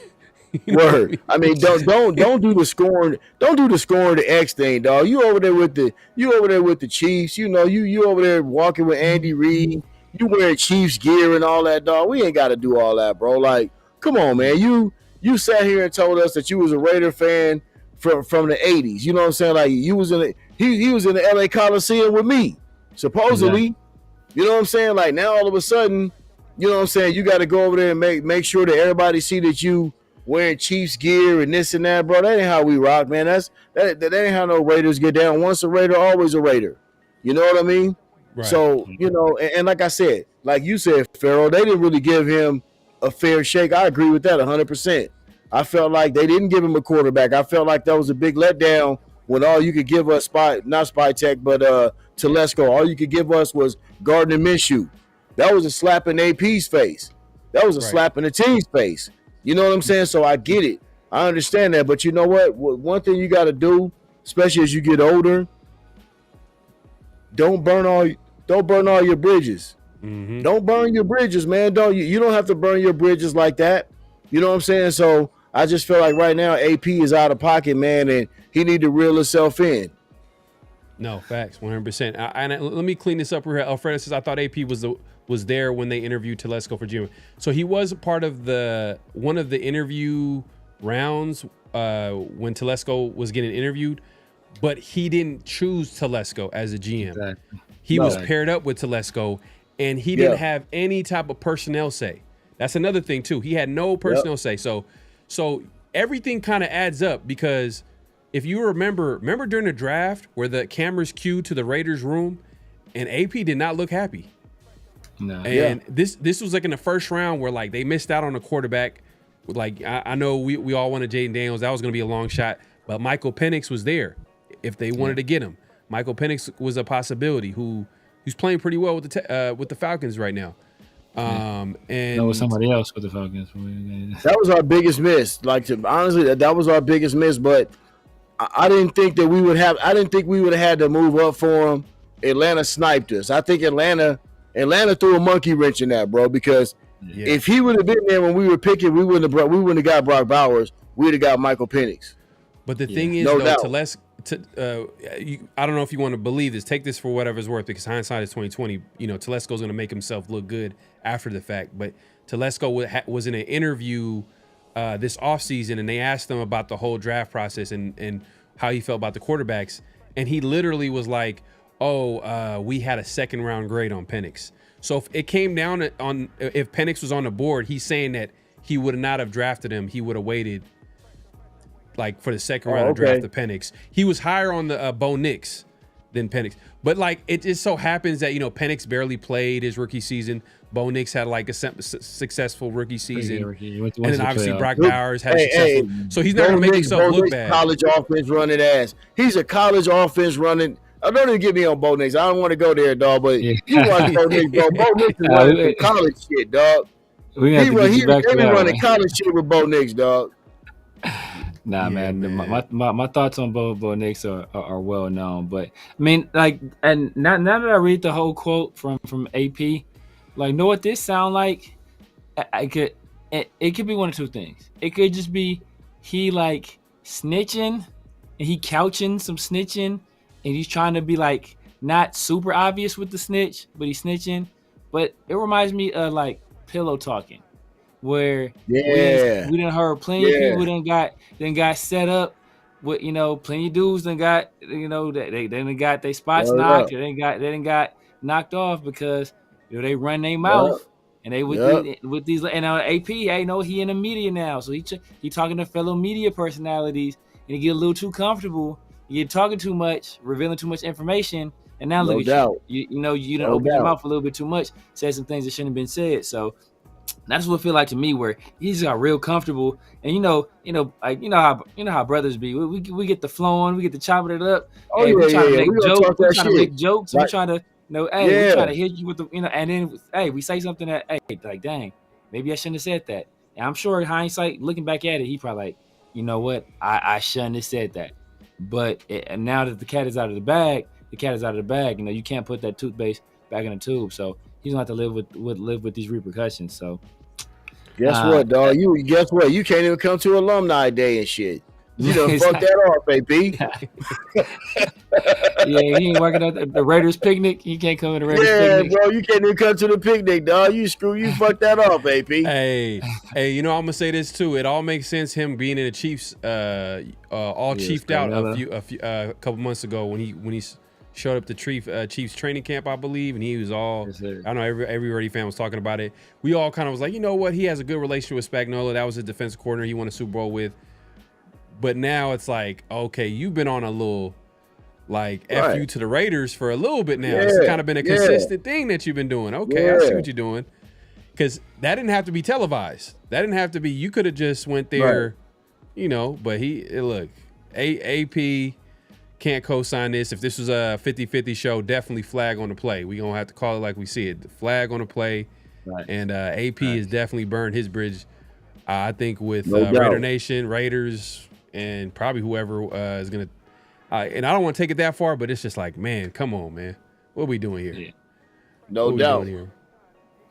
But yeah, if you haven't already, make sure to clock in, hit that like button, hit that subscribe button, hit that notification bell. We're not done yet, man.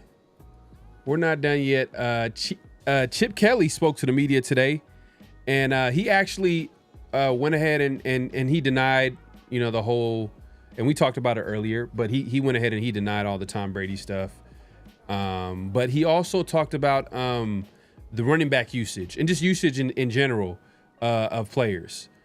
Hold on one sec. Oh yeah, before I even get to that real quick, man, I see people dropping super chats here. My guy LS, man, appreciate the super chat, my guy, man. Once again, he says AP telling everybody that. Yeah, all good. AP telling everybody that TB was giving him inside information when he was a coach, and he still only won 4 games. His resume is on turf. Hey man, facts, man. Like that's not a good look. Not a good look at all, man. Not a good look at all. That's hilarious. My guy LS with another super chat. AP was better at investing in car dealerships than he was at being a head coach, and those dealerships left him $28 million in debt. Sheesh. Man, LS ain't holding back today. He is not holding back today, man. Hey, look. Yeah, AP, he deserves it, though, man. Like, hey, look, at the end of the day, he's over here snitching on the Raiders. Raider fans is not going to, like, turn a blind eye to that, man. They're definitely going to have something to say about that. But let's get into let me go ahead and, if Severe, if you could hit up the chat real quick, I'm going to set up some of the quotes here from Chip Kelly here. Yeah, the guy Rosetown said AP mad that he got fired. Now he's trying to get back at the Raiders. I mean, yeah, that's one way to look at it, man. That is one way to look at it. I mean, but you know, that's one of those situations where you're kind of cutting off your nose to spite your face, because if you ever want to get back into the league as a coach or any position inside the NFL organization, they have to trust you, and you know they're gonna be handing you sensitive information. And if they don't feel that you're trustworthy with that information, you know, obviously that puts you at a tremendous deficit or a tremendous disadvantage against some of the other candidates that they may deem more trustworthy. So, you know, it's not a good look for AP. There's a role for all of those guys. 2-minute drill. Yeah, go ahead. No. If we good, we can rock. All right. Cool. Man, appreciate everybody pulling up. Make sure to clock in, hit that like button, hit that subscribe, hit that notification bell. So, like I was saying, Chip Kelly had a pressure today. He obviously covered the Tom Brady situation. He nipped that in the bud, and hopefully moving forward, we ain't gonna hear about that. Most likely we will, but hey, it is what it is. But he was able to talk about Ashton Jeanty and just the running back situation, how he goes about, you know, determining how he divvy up carries and the usage. And I thought he made some interesting comments. So I'm going to go ahead and play the quote here, and then we'll react to it. Obviously flashed. Yeah.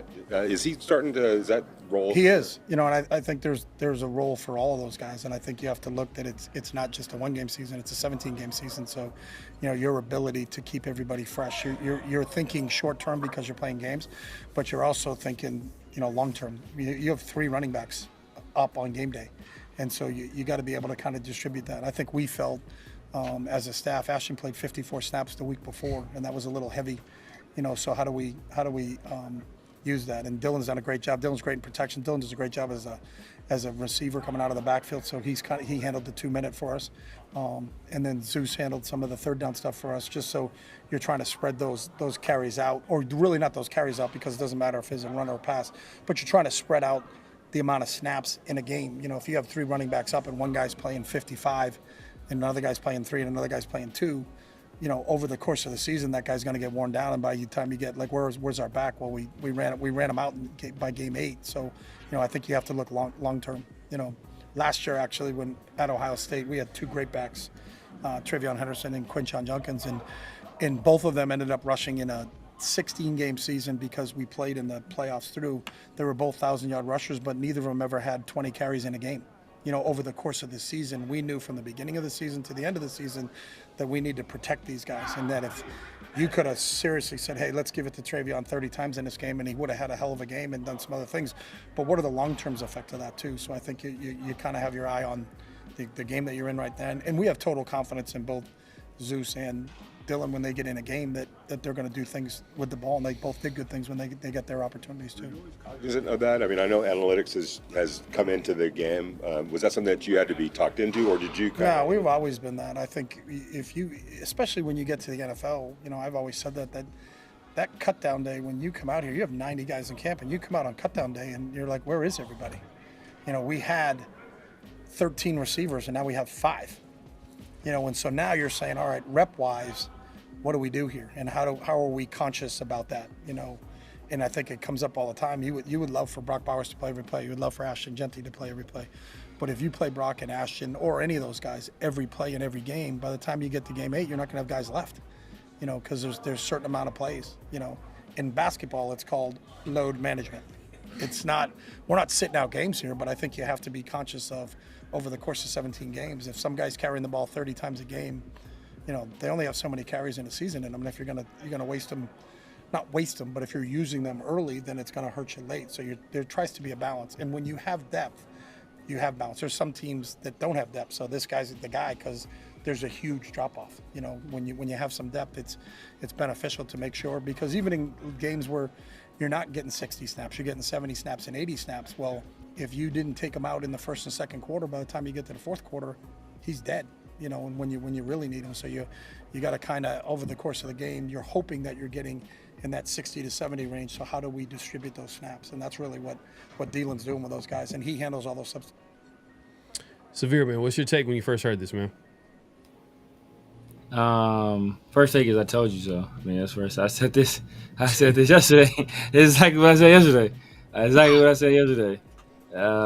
You know that there's a strong chance that he saw the amount of carries that Ashton Jeanty had last year at Boise, saw the amount of hits that he took last year at Boise, and he's saying, like, look, we're not going to do that. We're essentially going to put him in bubble wrap and make sure he stays healthy, because, you know, this is a long-term project as well, where we want to keep him healthy for this year, but also for 2026, because like I said, I don't think we're in great position to do a lot of great things this year by virtue of, I think we need another draft, another free agency cycle to really get the players that this regime wants in the spots that they want them, especially at the offensive line. But I said all along, run games aren't determined by running backs. They determine the ceiling.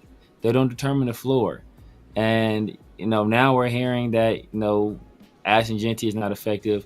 It's solely because of the offensive line. Well, then, if you're going to put him in a committee and you're not going to invest in the offensive line, then not only are you cutting his effectiveness once, but you're cutting his effectiveness twofold, because you're not giving him the proper offensive line and you're not giving him all the carries. So it's like it makes it a double waste at that point, because there are other backs, and if this was your plan, and this is the plan I wanted all along. I always said, look, go by committee. Go with the guy that has the hot hand. Smart teams don't pay running backs unless they are set everywhere else, and the running back is the last piece. That's how you do it. So that's why I was like, everybody was mad about getting rid of Josh Jacobs. I'm like, look, if we're going to go the committee route and invest everywhere else and be cheap in running back, but have a stable of them, I'm good with that.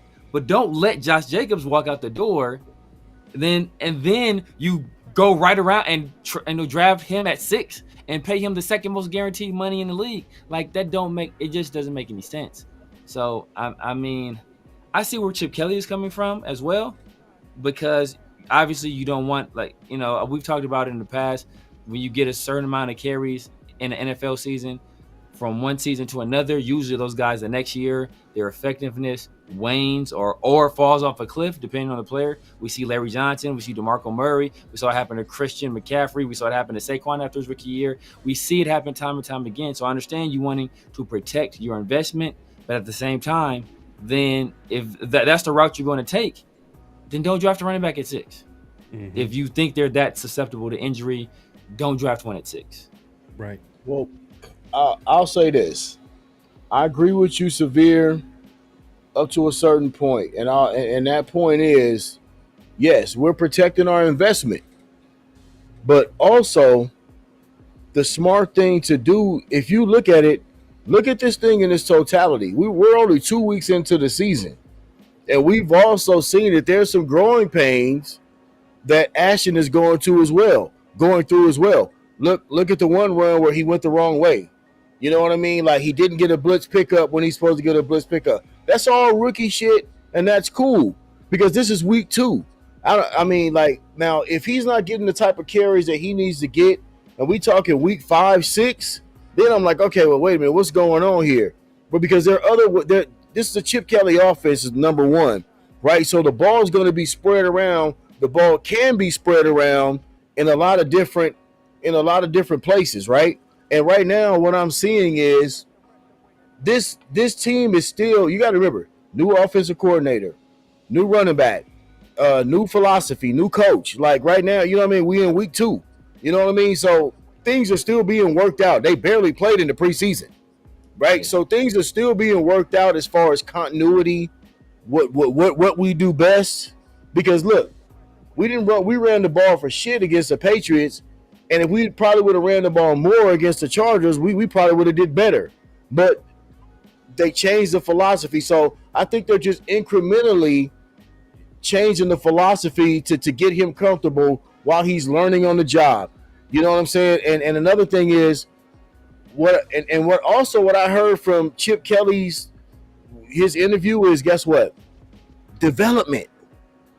Dylan Lobby deserves to be developed as well. Like we saw against the Chargers, maybe he do need the ball maybe about 7 times in the game. Maybe we do need to try to get the ball in his hands a little bit more to offset some of the things. We want Ashton Jeanty to be all things, of course. But you still trying to, when you drafting a guy that high and for his size and stature, he's very, you can see the talent. You can see he has extraordinary ability, but he's not as big as a Bijan Robinson or certain other guys out there. You know what I mean? So you're going to have to make sure that you preserve him. Also, you got a weapon like Dylan Lobby. Let's use that too, right? So I don't have a problem with how they're trying to bring him along. Now, I do feel like he's going to have maybe about 16 to 18 carries in this next game. I can see that. Between 20 and 16 carries, he's probably going to have this next game, depending on how things go. I can see that with him because he does look like he needs more of a workload, but at the same time, I don't want to overuse him right now. Right? I really don't, bro, because when you're talking, you drafting the guy 6 overall, you want this dude to be here for at least a good 5-6 years, right? And he did have a lot of carries at Boise State. So that's why we're paying Chip $6 million a year to figure this. He's the highest paid offensive coordinator in the league, right? That's why we're paying him this kind of bread so he can make those kind of decisions and put us in the best positions. I think the best is yet to come from Ashton Jeanty. Us as Raider fans, we just got to be a little bit more patient. And I want to see the coaching staff recognize that, guess what? Maybe I might need to get Raheem Mostert off the practice squad, and we're going to sit Zeus down for a minute and let Ashton Jeanty, when it comes to the power shit, let him handle that. When it comes to 3rd and 2, that's Ashton Jeanty shit. That don't need to be Zeus's shit. Ashton can handle 3rd and 2. Right? Going right in between the tackles. We don't need Zeus for that. You get Mostert in there, and I would like to see a backfield with maybe Mostert and Ashton in there, or maybe Ashton and Dylan Lobby in there every once in a while, just to be able to have dual threats at that running back position as well. Right? So I'm kind of looking forward to seeing how Chip Kelly evolves this offense. We just got to be patient. I think that there's more to come from this offense once we get solidified, especially comfortable with the offensive line, figuring out what the strengths is, right? I think they found some strengths in the running game. I just think that they didn't continuously go to it against the Chargers like they should have, right? So I think we should just be patient. I really do.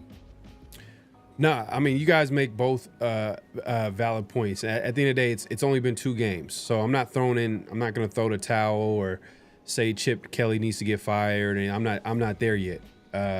It's only been 2 games. We've seen some good things in the past game, that first game. Second game, obviously Geno didn't have the best game. I would say that I've been surprised that they've been a little bit this pass heavy, because all I heard all offseason was that, oh, Chip Kelly, his diverse running game, and this run game this and run game that. And, we talked about, before about how, you named all the running backs that Chip Kelly was able to coach, from his days in Oregon, obviously last year with Ohio State, with Henderson and Judkins. But the thing is, he used last year as an example of how he would divvy up the rock between a Henderson and Judkins. But the problem is that we have Ashton Jeanty, and then we have everybody else. So it's like he has that mentality of having that committee approach, but respectfully, like Dylan Lobby is solid. He's cool. Zamir, I'm kind of like over the Zamir experiment. I see explosiveness. I see explosiveness out of Dylan Lobby. I do. I see explosiveness. And you know, I want to tap into that. I do. I feel like we need to tap into him a little bit more and get him some touches, bro, because he's obviously putting the emphasis on protecting the football, but he looks a lot more physical this year. Did y'all see that clip of him in the locker room after week 1 when he was breaking it down in the locker room? Oh, yeah. And they was all in it. Hey, he's solid. Yeah. He's solid. And he ran like it. He ran like it against the Chargers for the limited little action that he got.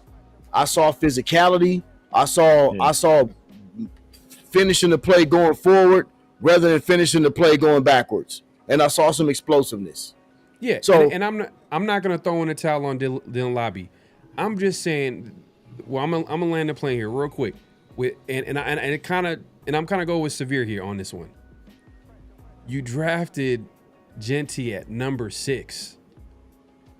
You drafted a running back at number 6. So if you drafted a running back at number 6, you're essentially saying that this guy is going to be a centerpiece in the offense. The year before, we drafted a tight end who happens to be arguably the best tight end in the NFL.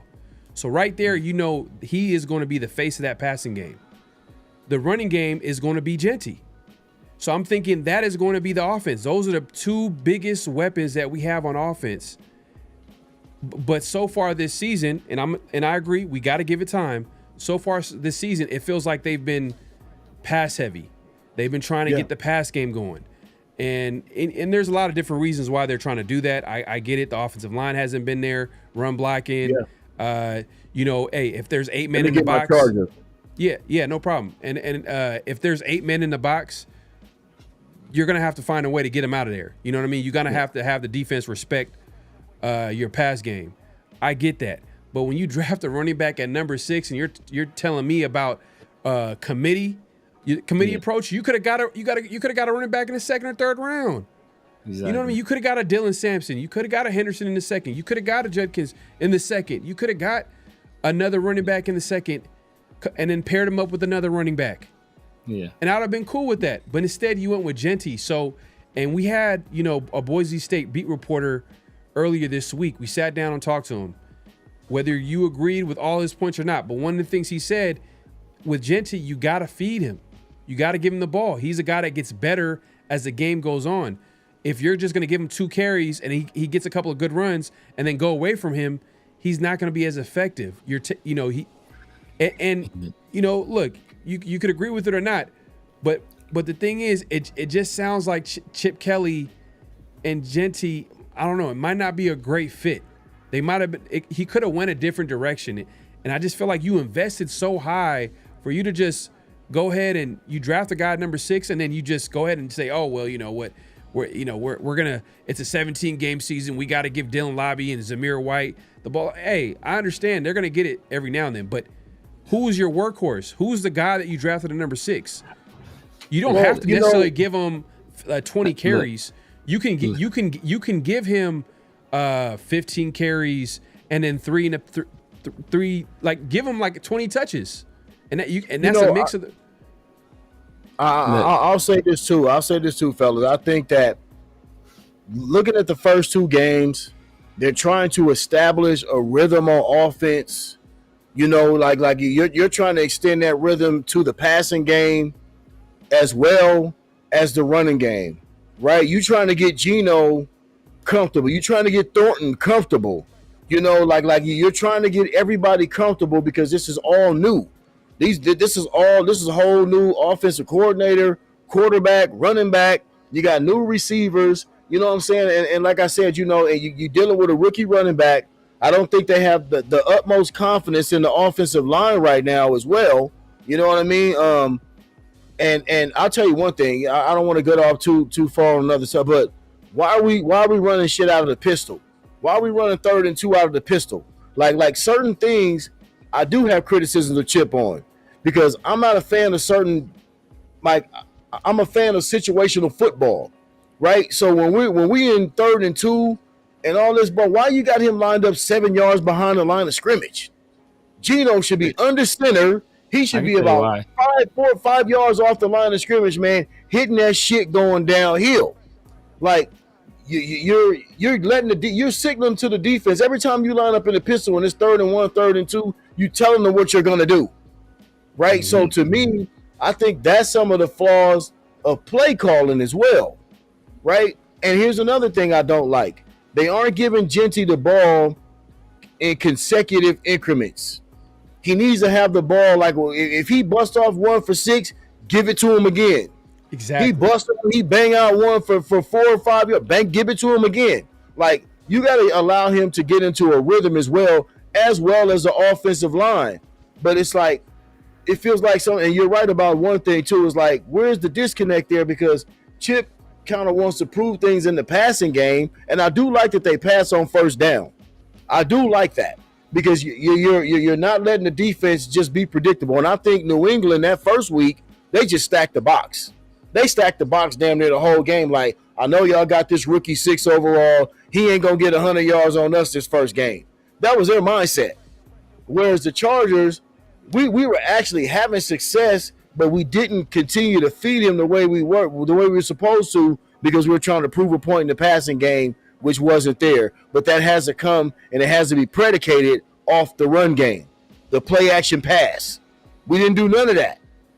So like I said, bro, I just feel like it's still kinks and bugs are still being worked out, but we paying Chip $6 million a year. So he going to have to figure that shit out. To me, they're going to have to figure it out. Yeah, and it's only been 2 games too. It's hard for me. I don't want to be super critical because stuff can change real quick. But go ahead, Sabir. Look, so the reason why the Raiders are in pistol in 3rd and 2, and they're in shotgun, and Geno isn't under center, is because somebody had the genius idea of making somebody that's an effing guard play center. Mm-hmm. So it's difficult to snap the ball when the quarterback is directly under center. It's much easier to snap it when they're in pistol or shotgun. But Meredith can't even do that right. He can't even do that correctly. So I'd have put his ass under center with all them bad snaps we had. Like, get your ass under center. That's even harder because he's snapping it so bad because he's trying to snap it and get up quickly because he was getting beat like a drum. Tier Tart and whoever 99 was for the Chargers was whipping his ass the entire game. So he's trying to snap the ball and get his hands ready. And then he's messing up the snap because, first of all, he's not a natural snapper because he doesn't play center. So that's first of all. And then second of all, it's funny. Peep this. When I said, and several other people said, we shouldn't draft Jeanty at 6. We don't know what's going on with Jeanty. And everyone's, it's Chip Kelly. You know more than Chip Kelly. You're smarter than Pete Carroll. You're smarter than John Spivak. Now all of a sudden, Chip Kelly ain't doing what the FBI want. Now it's like, Chip Kelly. I don't know about Chip Kelly, man. I don't know if this dude Chip Kelly knows what the hell he's doing. See how people switch up so quick? My opinion is invalidated because I don't agree with theirs. But when Chip Kelly doesn't do what they want to do, all of a sudden Chip Kelly don't know what the hell he's doing. So it's wild how that works. But I digress. Part of the reason why Jeanty ain't getting the ball is because he's not doing what he needs. He's not showing. First of all, you earn the ball in practice. That's first and foremost. You earn your reps and your carries in practice. So obviously there's something going on in practice where he's not showing something that needs to be shown. That's why he feels he needs to get broken in. Like, I don't believe none of that stuff. The broken in stuff, no. You're going to give the guy the ball. If he's effective, you're going to go right back to him, right? Oh, yeah. Broke back. But like, if you're going to give the guy, if he has a hot hand and you're trying to win the game, you're not, at that point in time, you're not thinking like, oh, okay, I got to preserve this guy for week 17. You got the game that's in front of you. And I did see him carry the ball in consecutive plays. And at a few of those times, he got stuffed. After one bit, I think it was a 9-yard run, whatever it was, but he got stuffed. That one wasn't his fault. It was the offensive line's fault. But they did give him the ball back-to-back after good plays. But that's not always going to be effective. And another thing is effort. If you're not giving the necessary effort and pass protection, like I said 1,000 times, you're not going to get the ball, bro. Pete Carroll too, but Chip Kelly is an old school guy. If you're not pass protecting, you're not going to get the carries. He Word don't is give born. a damn.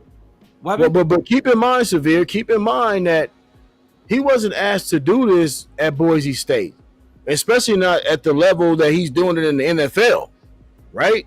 So you got to understand that this level of pass blocking for him is something new, and you got to spoon feed that, or you're gonna get your quarterback smashed, right? So you got to understand that as well. Like, he has to learn how to do this.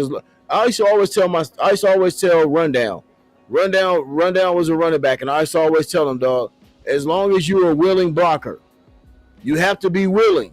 And I see that he's willing, but he has to continue to learn the technique and the physicality of run blocking in the pass blocking in the NFL. But people this Papa Rundown, because people act like I never give Ashton Jeanty any credit. I was critical of his pass pro the entire time at Boise State. Week 1, in my opinion, I thought he did good. I came out and give him props. Apparently, there was something that the Raiders saw. I don't know necessarily if it was week 1 or maybe it was the subsequent practices where they had already had a plan in place. Like, look, Dylan Lobby is going to be our third down back. They had already put that in place. Dylan Lobby and they had practiced that for the rest of that week. And then we see him come out in the Chargers game. He has 2 of the most embarrassing low lights that you ever going to see in pass protection. He had a play where he was literally walking on the field, fixing his gloves as Geno Smith is running for his life. He sees a Charger cross his face, and he walks and looks at Geno. Like, he looking at Geno like, damn, dog, like, how Geno going to get out of this one? Like, what you going to do, player? Like, bro, you do something. Like, this is your job. It's not mine. Like, what's going on here? So, look, it's all up. And in that case, it wasn't about technique. It wasn't about being a small guy. It was about effort. You played to and through the whistle, and he stopped well before the whistle had even blown. So, like, you can't do that kind of stuff. Chip Kelly's not going to stand for it. Pete Carroll's not going to stand for it. But if Rundown did some, bro, I know how I'd be on my son. If Rundown did some stuff like that, bro, he going to have to see you after the game. He don't have to deal with the coaches. He going to have to see you. No doubt. But when I look at Jeanty on certain play, I feel like there's a lot of thinking going on. There's a lot of thinking going on. You know what I mean? And especially as a running back, I mean, that's a position that's all instinctual, right? That's an instinctual position. And right now he's going through the motions. He's going through the alphabet soup of learning how to be an NFL running back, not a Mountain West running back. Yes. He ain't banging against Penn State and Ohio State every week and Michigan and all that. There's a whole different level to what, but his talent is prodigious. Yeah, there's a prodigious talent to him that we've already seen. He can make things happen, especially when he starts to get comfortable. And so that's why, like my man Dixon Sider said, well, why draft him at 6? No, man, you like, just like last year when we added Brock Bowers as a prodigious talent, you can never have too much prodigious talent on your team, right? So you have that. Don't discount that. Like, you guys got to remember something. One thing I've learned about this generation with this social media age, the need for instant gratification is greater than ever, right? I'm still of the school where if you would have drafted Cam Ward back in my day, you wouldn't have seen Cam Ward on the field for 2 to 3 years. And he was the number 1 overall pick, right? There's a certain amount of patience that you got to have with certain players, especially when you know that they have that ability, right? So let's give him a sample size of at least 6 games before we just ultimately say, man, we shouldn't have drafted him at number 6. That's not fair to that kid after 2 games. It's just not fair to that kid, right? He has to still understand what this NFL game is like, especially coming from the Mountain West. He running against Hawaii. He ain't running against, like I said, he ain't running against Alabama, but the skill set is there. The talent is there. So we just got to allow him to give him a few games to understand what he needs to do, the way he needs to do it at this level. And then we can probably judge him after week 6, after Thanksgiving. I won't even say Thanksgiving because it don't take a running back that long. The end of this month, going into the next month, I want to see the shit starting to bang out, but the coordinators have to help him out, and us as fans have to have a little bit of patience with it. Yeah, I think when they say why they draft him at 6, I don't think they're speaking. It's not really a shot at Ashton Jeanty. It's more a shot at the Raiders because it's like, if you're not going to utilize this talent, right?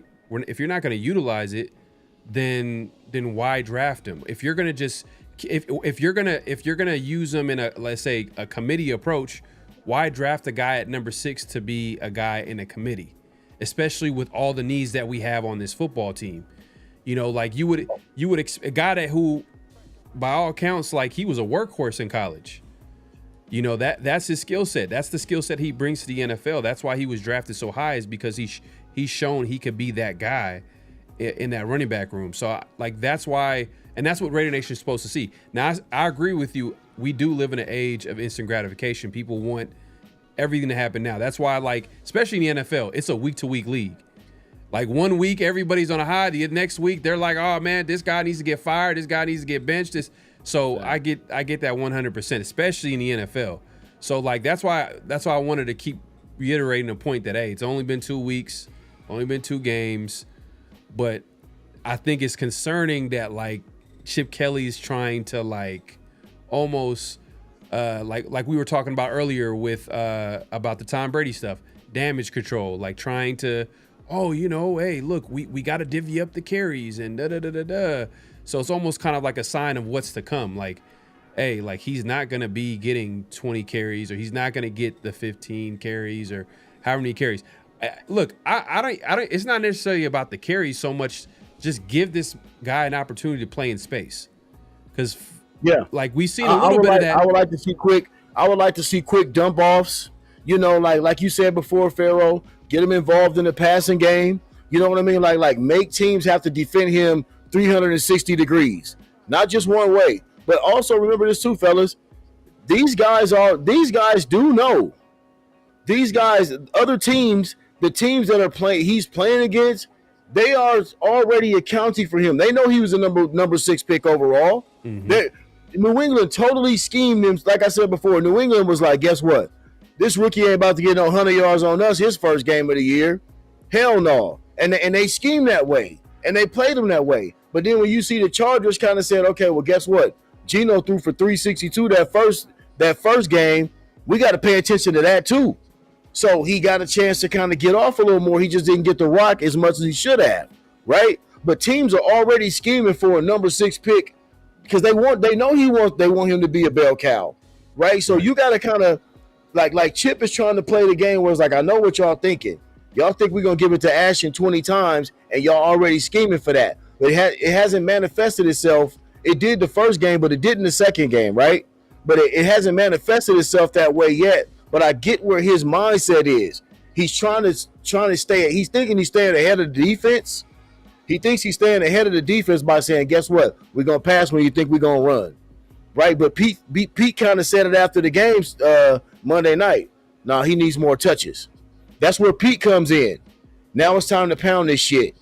We tried it, and the one thing I will say I like about Chip, bro, we only got 3 points out of it, bro, but we went on an 18-play drive. Chip can call plays. I just feel like if once we get, and to you guys' point, once we get him rolling and kind of running downhill, the passing game is going to be even better. Mm-hmm. The passing game will be even better, but we do have to establish him. We have to get the linemen feeling like they're impacting the game on a physical level, right? Because when you pass blocking, Geno dropped back damn near 40 times. When you pass blocking, you as an offensive lineman, you're in a totally defensive mode all the time. Let these boys feel like they can attack as well. You know, so that's just how I look at the running game. I think he'll get about 16 to 20 touches this week, guaranteed. The big question is that can this O-line be average this year? Can they get to a point where they can be consistently average? Because if they can be consistently average with a talented running back at Jeanty, then that should be good enough for him to get to the second level and to make some big plays. No doubt. Because a lot of the great running backs, if you give them an average offensive line, they're gonna eat. But once it becomes below average, or if it's not as good, if it's not average, then that's where you could be like, because right now Jeanty's getting hit. I think there's a stat where he's getting hit the most behind the line of scrimmage more than any NFL running back. And like, I think some of that Pharaoh was on obvious running downs. Remember, When they played New England, he had 19 carries, but he had 10 carries in the fourth quarter. Yeah. Right? He had 19 carries overall, but he had 10 in the fourth quarter. And when they were trying to actually be predictable and just run the football and trying to run the clock out. So a lot of those hits that he got came in that 10 carry fourth quarter of that New England game. That's true. Right? So like certain things I kind of look at and you just kind of look at the trends. Your first 3-4 weeks in the league, bro, it's just about looking at trends. It's about looking at, situational football and how we react to situational football. What are we going to do when it comes down to situational football, right? And so that skewed a lot of things for me when I just went back and looked at the first game and said he had 10 carries in the second in the fourth quarter, and all they was trying to do was run the clock out to win the game. So that's going to skew your numbers. But we saw explosiveness. We saw elusiveness against the Chargers. We just didn't see enough of it because those plays weren't called for him. You know what I mean? And that's where Chip has to do a better job. And I think Pete Carroll's going to come in and make sure they do that. Shout out to Rick Rock, man. Appreciate that, brother. Yeah, man. Salute to everybody pulling up. Make sure to clack and hit that like button. That's a great point. Because they adjusted kind of from that first game because they gave him I think he played all of 50-something snaps that first game, and that dropped from the first game to the second game. Yeah. You obviously seen how Zamir White was incorporated, Dylan Lobby, but then it's like to your point, they're still figuring it out. They're still trying to figure out that right mix, but it just seemed off. It didn't make any sense. It's like why are you taking out Jeanty when he just had a few good runs? Keep giving him the rock. Maybe give him the series. Yep. And then the next series, all for that, man. Running backs got to get the ball, especially if they breaking off runs. Give it to him again. Give it to him again. You got to be able to let him feel like he's getting in the rhythm. The offensive line feel like they're getting in the rhythm. They all have to feel like, okay, well, shit, babe, hey, we just banged out 6. We just banged out 4. We just banged out 7. Now all of a sudden, everybody feeling good. Play action pass is working, right?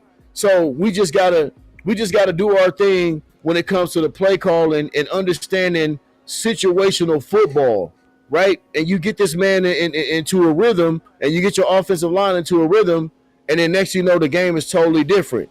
But we're not gonna cast aspersions of no judgment after the first 2 weeks of the season, right? We're gonna give it a little time, give it a little grace, you know what I mean? Because we got a prodigious talent. We've already added one last year with Bowers. We got one here. We might have something with Thornton. Now I do got a question. I don't want to flip flop it real quick, but it's been on my mind all day. Why ain't we fucking with Jack Besh? That's a question. I was gonna ask both of y'all that. I know we on Jeanty in the running game, but why aren't we? Why aren't we fucking with Jack Besh? I don't understand. That's a second round wide receiver that we have not done anything with. That's a question for me more than Ashton Jeanty, obviously, honestly. Well, it looks like Chip Kelly's trying to figure out a lot of stuff on that offense, including starting with, obviously we just got done talking about Ashton Jeanty. First game, Jack Besh played 4 snaps. He had a catch on third down, I believe, on the first drive or second drive of that Patriots game. And then the second game, I believe he played 5 snaps, but didn't get any targets. So, man, I think Besh I think he needs to get in there, man. I think he's the guy that was supposed to be a guy who's ready to play now. It's not like he's a guy that needs a whole lot of development. One of the reasons why the Raiders drafted him, I'm sure, is because he's ready to contribute now. But I think maybe a Jacoby Myers might be taking away his snaps because he plays in the slot a lot. A Jack Besh is a guy that, some people project him to play a lot in the slot, I'm thinking. But what's interesting is that you got Thornton in the game, and he kind of struggled to get open down the field. Outside of he did have that drag route at Monday Night Football. He had the little drag route. He had it was 20-yard pass. Yeah. But that's. But as far as overall the entire game, you gotta score on that play, bro. Yeah. You got you 4-3 versus the safety, bro. You gotta win that, bro. Yeah. And remember, he's a fourth round rookie. He's a fourth round rookie, so and he's a speed guy. He's an outside guy. Those guys are going to take more time to develop usually, especially if you get them in the 4th round, right? He still needs to learn how to get off press coverage. He needs to learn how to run certain routes a certain way. And I do like what he's done in the first couple of games. You know what I'm saying? Like, I don't mind that, but I feel like if you're trying to add a level of physicality to this offense, then you need a guy like Besh in there. You need a guy like Besh to come in there, make some tough catches, get him on the edge as a blocker. He's a glorified tight end to me with his size, with his play strength. Shout out, you know what I'm saying? So I feel like they need to start utilizing him more. I think he can be a really good possession type receiver, no doubt. I feel like he could be a really good third down type guy that you can go to. He's got strong hands. He'll finish after the catch. They got to get him in the game, man. I don't know what's going on between him and Pete. My son Rundown told me that they was kind of salty about him with the holdout as a second-round pick or something like that, they were saying. But they need to get this kid on the field. He's a second-round wide receiver. Second-round wide receiver. We need to explore Jack Besh more. I need to see more from Jack Besh. I need that. Yeah, they need to figure out if he's a guy that can contribute to his offense, because they still haven't, speak to Severe, you probably want to speak to this, man. Like, they haven't paid Jacoby Myers, so – and part of the reason is why they drafted a Jack Besh, but you don't know what you have in Jack Besh. So hopefully we'll see more snaps this weekend, and we'll see some ways to get him to football. But Severe, go ahead and chime in. Yeah, no. I was gonna say, Papa, I know Papa Rundown. Obviously, you guys are doing your draft party, and I chimed in when Jack Besh was selected, and I had some choice words about the selection. And those feelings ain't changed. There were several receivers that not only were just outright better players than Jack Besh, but they were better fits for what this team needed than Jack Besh. Mm-hmm. So, and we're doing the same thing. We're doing Jack Besh even dirtier than we're doing Jeanty, because Jeanty, at least he's seeing the field. At least he's getting some touches. He's getting some experience. He's getting some run. Like, that's, you at least wanted to get the guy acclimated to the league. Jack Besh ain't saying a damn thing. He just said, so not only are we not getting the most out of our first round pick, we ain't getting the damn thing out of our second round pick, and I don't even think either of our third round picks even been activated.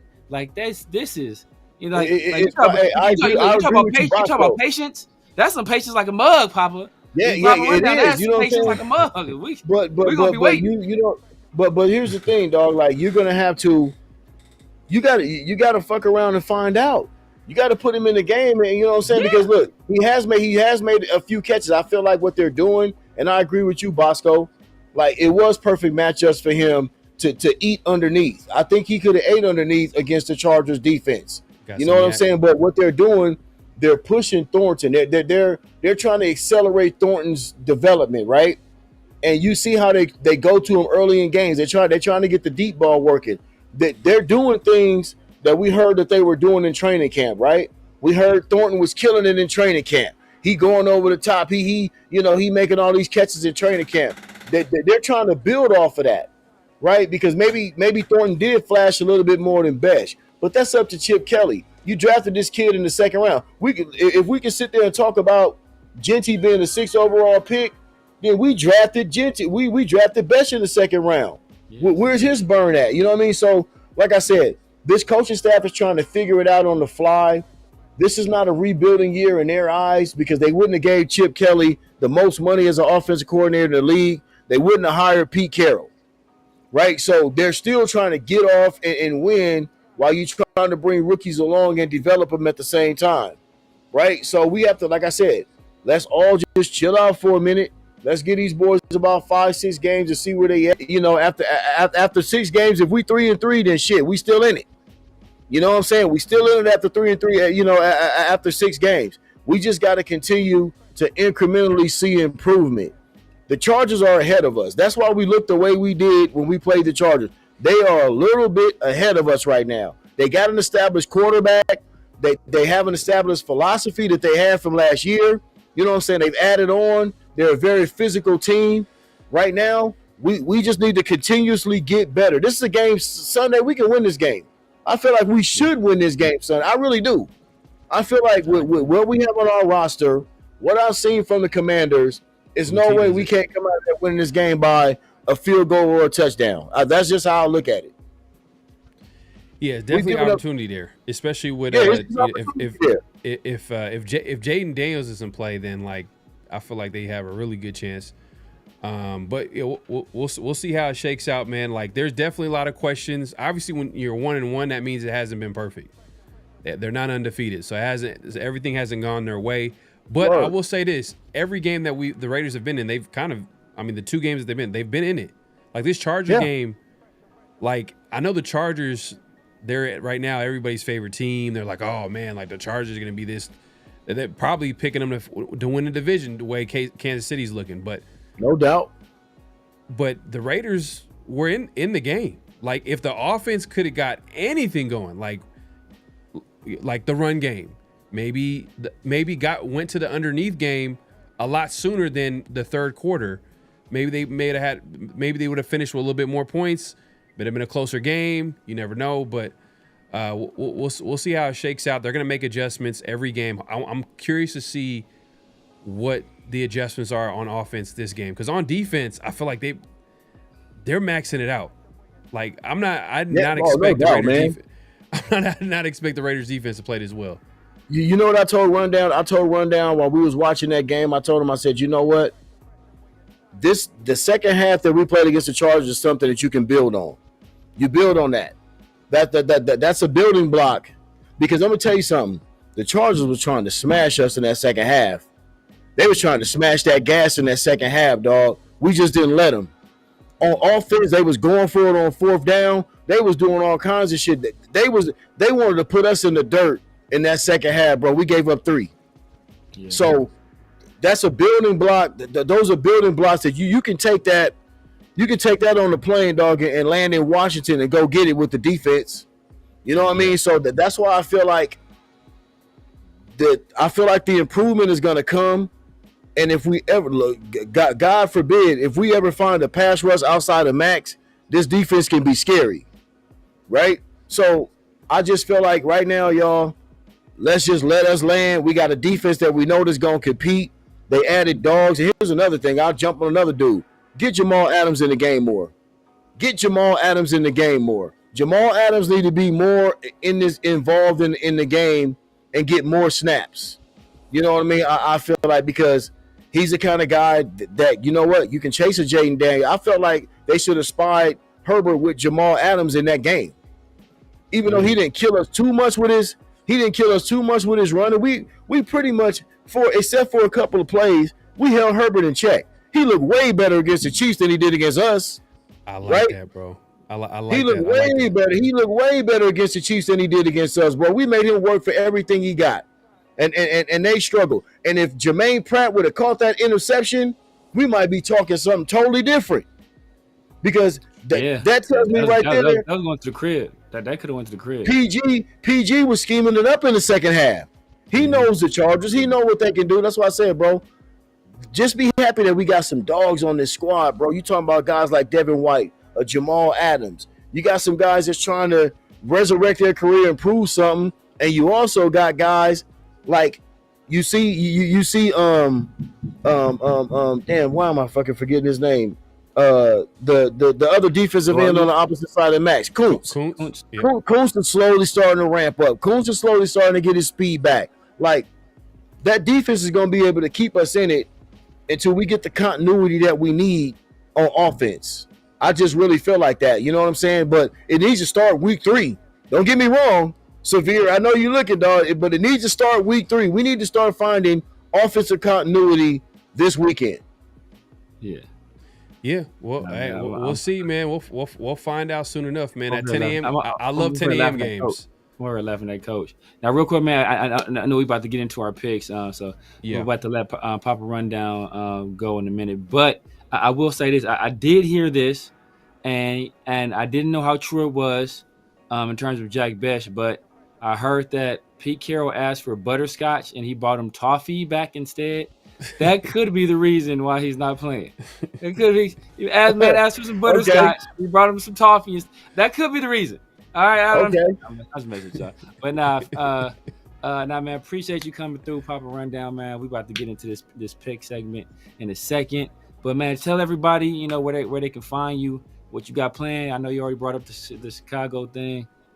Yeah, hey man, look, I'm if you gonna be at the house, I might slide through for that, man. You know, hey bro, look, you more than welcome, bro. You know what I'm saying? The man cave is already set up, bro. Me and Rundown being here doing our thing. We love to have you, bro. We're gonna treat you like a king. Come through and sit down, bro. Where you at, Pharaoh? I'm in NorCal, man. I'm gonna bury you. Oh, okay, no doubt, man. Look, I love NorCal, bro. Like, great memories up there, bro. Going to the Oakland Coliseum. Trust me, the first time Rundown was 5 years old. The first time we stepped in there, he 26 right now. So that's that's my home. The Bay Area is the home too, bro. Trust me. He was born and raised, man, in that Raider Nation, man. I like that.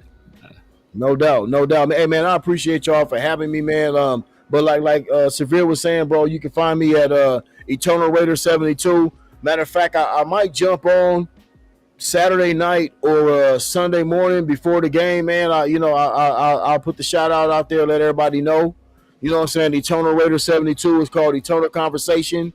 And man, y'all pull up, come through, man. All I want to do is just drop gems, man, and just kind of be that older voice. And let's say, let's have a little patience, man. Let's let this thing cook. We invested in some coaches, we invested in some philosophies, we invested in ownership. Let's just sit down and let's see how this thing turns, y'all. Don't panic yet. Appreciate everybody in the chat, man, for shouting me out too, man. Much love. Yeah, man. Definitely go ahead and subscribe, man. It's Internal Raider 72 on YouTube. Wild Turkey, he's been saying in the chat that he subscribed. I'm sure everybody else is going to subscribe as well. I'll try to see if my mom's in here. Channel, make sure y'all. I think I saw D Menace do it earlier. Put it in the chat. He put the link in the chat. Appreciate y'all, man. Yeah, if you're on my channel, make sure you head over there, man. Make sure you head over there. So appreciate y'all, boy. And I'll come on anytime with y'all, man. And it's like I said, it's a pleasure chopping it up with y'all, man. Y'all boys is knowledgeable, man. I love it. I appreciate it, man. Appreciate you coming through. Hopefully we have you on here soon. Yeah, just hit me, bro. Anytime, man. I'm with y'all. All right, man. All right, man. Appreciate you coming through. For sure. Peace to everybody in the chat, man. All right, man. Hey, that was Rundowns Pops, man. Eternal 72. Definitely, I'm gonna put the link in the chat for you guys to subscribe to my guy, man. Definitely knowledgeable, great takes, gives you something to think about. Good energy, man. I know y'all been talking about I'm too negative, so I want to make sure I give y'all some positivity, man. Some old school positivity, patience. I want to make sure y'all get a little bit of that. Cause y'all are severe, y'all. You want to talk about bad stuff, like, oh man, Yeah, man. But let me put this link in the chat so you guys could subscribe here. My God, man. Let me put it in the chat. But yeah, if you haven't already, make sure to click and hit that like button, hit that subscribe, and hit that notification bell. So just put the link in the chat, so make it easy off to find the channel. Definitely subscribe. There you go. Man, that was a great conversation. Thanks. Great convo, man. But let's get into the NFL picks. All right, let's go ahead and start this up real quick. Here we go. Man, our guy Mint, couldn't make it today, but he definitely sent his picks. Hey, he's been killing it, bro. Actually, let me go ahead. Let me go ahead and he's been cooking, man. I'm not gonna lie. Let's go ahead and see what I did this week, man. I'm Mr. Consistent at 9-6, 9-6 week 1, 9-6 week 2, man. It's just that's how it is right now until I make some adjustments. 8-7, severe. Well, man, hey, it's cool. It wasn't terrible, but hey, you kept it respectable. Look, the worst 500. The worst of all time was obviously my performance when was the first week we did last year. Oh man, it was that was never again. That was some that's some Tom Walsh. That was a Tom Walsh level. Yeah, it was bed and breakfast for sure. Bed and breakfast, Tom Walsh offense right there. But no, I should have LS. I take some risks. I took the Saints. The Saints almost did it. The Texans almost did it. I think it was another one that almost did it too. I lost some late ones, man. That was rough. Yeah, and Mint, he's killing it, man. 11-4. He went. I think he went 13-2 first week. 11-4 this week. So shout out to him, man. He's killing it. Let me go actually put in the total amount, the total record right now. Let me see if I have it here. So this is what it looks like right now. We got total record, obviously 18. Me and Severe tied up, man. 18-12. 18-12, man. So running away with it right now, though. Mint right now has a nice little comfortable lead right now, 24-6. So he's got what's that? 8 games? That's 8. That's 8 games. Oh no, that's like 6 games. 6 games. But still, nice little cushion right there. So hey, it's a long season. 15 games left. So 15 weeks left of football. So hopefully we'll be figured out in time, because I know Mint was talking about all types of hats he wanted. He what did he say? Fedora this. He's talking Culture King this. I'm like, man, I don't know if I want to get a hat off the machine. That's not in my plans right now. I'm trying to get a hat. I'm trying to get a hat for real. But let's go ahead and get into NFL picks. I'm gonna go ahead and share the page just a second here. Severe, if you want to hit up the chat real quick. Yes. Zay2 True says, good thing our schedule is good for us. This week ain't good for us. This week is pretty rough for us, but going forward, we get a little bit of a reprieve going forward. LS said what did he say? He only got 2 wrong last week. I might have to investigate your picks, LS. You are picking from the future, so I might have to investigate. You picking from Friday? It's Friday right now for LS. So. All right, man. So look, this is week 3, first game on the first game here. We got Falcons Panthers, and a division battle right here. NFC South. Falcons had a big win against the Vikings. I didn't see that coming. I thought Brian Flores was gonna be a little too much with Penix, but hey, look, when you got a running back like a Bijan, anything is possible, man. So Falcons definitely won that game. The Panthers, I think they're 0-2.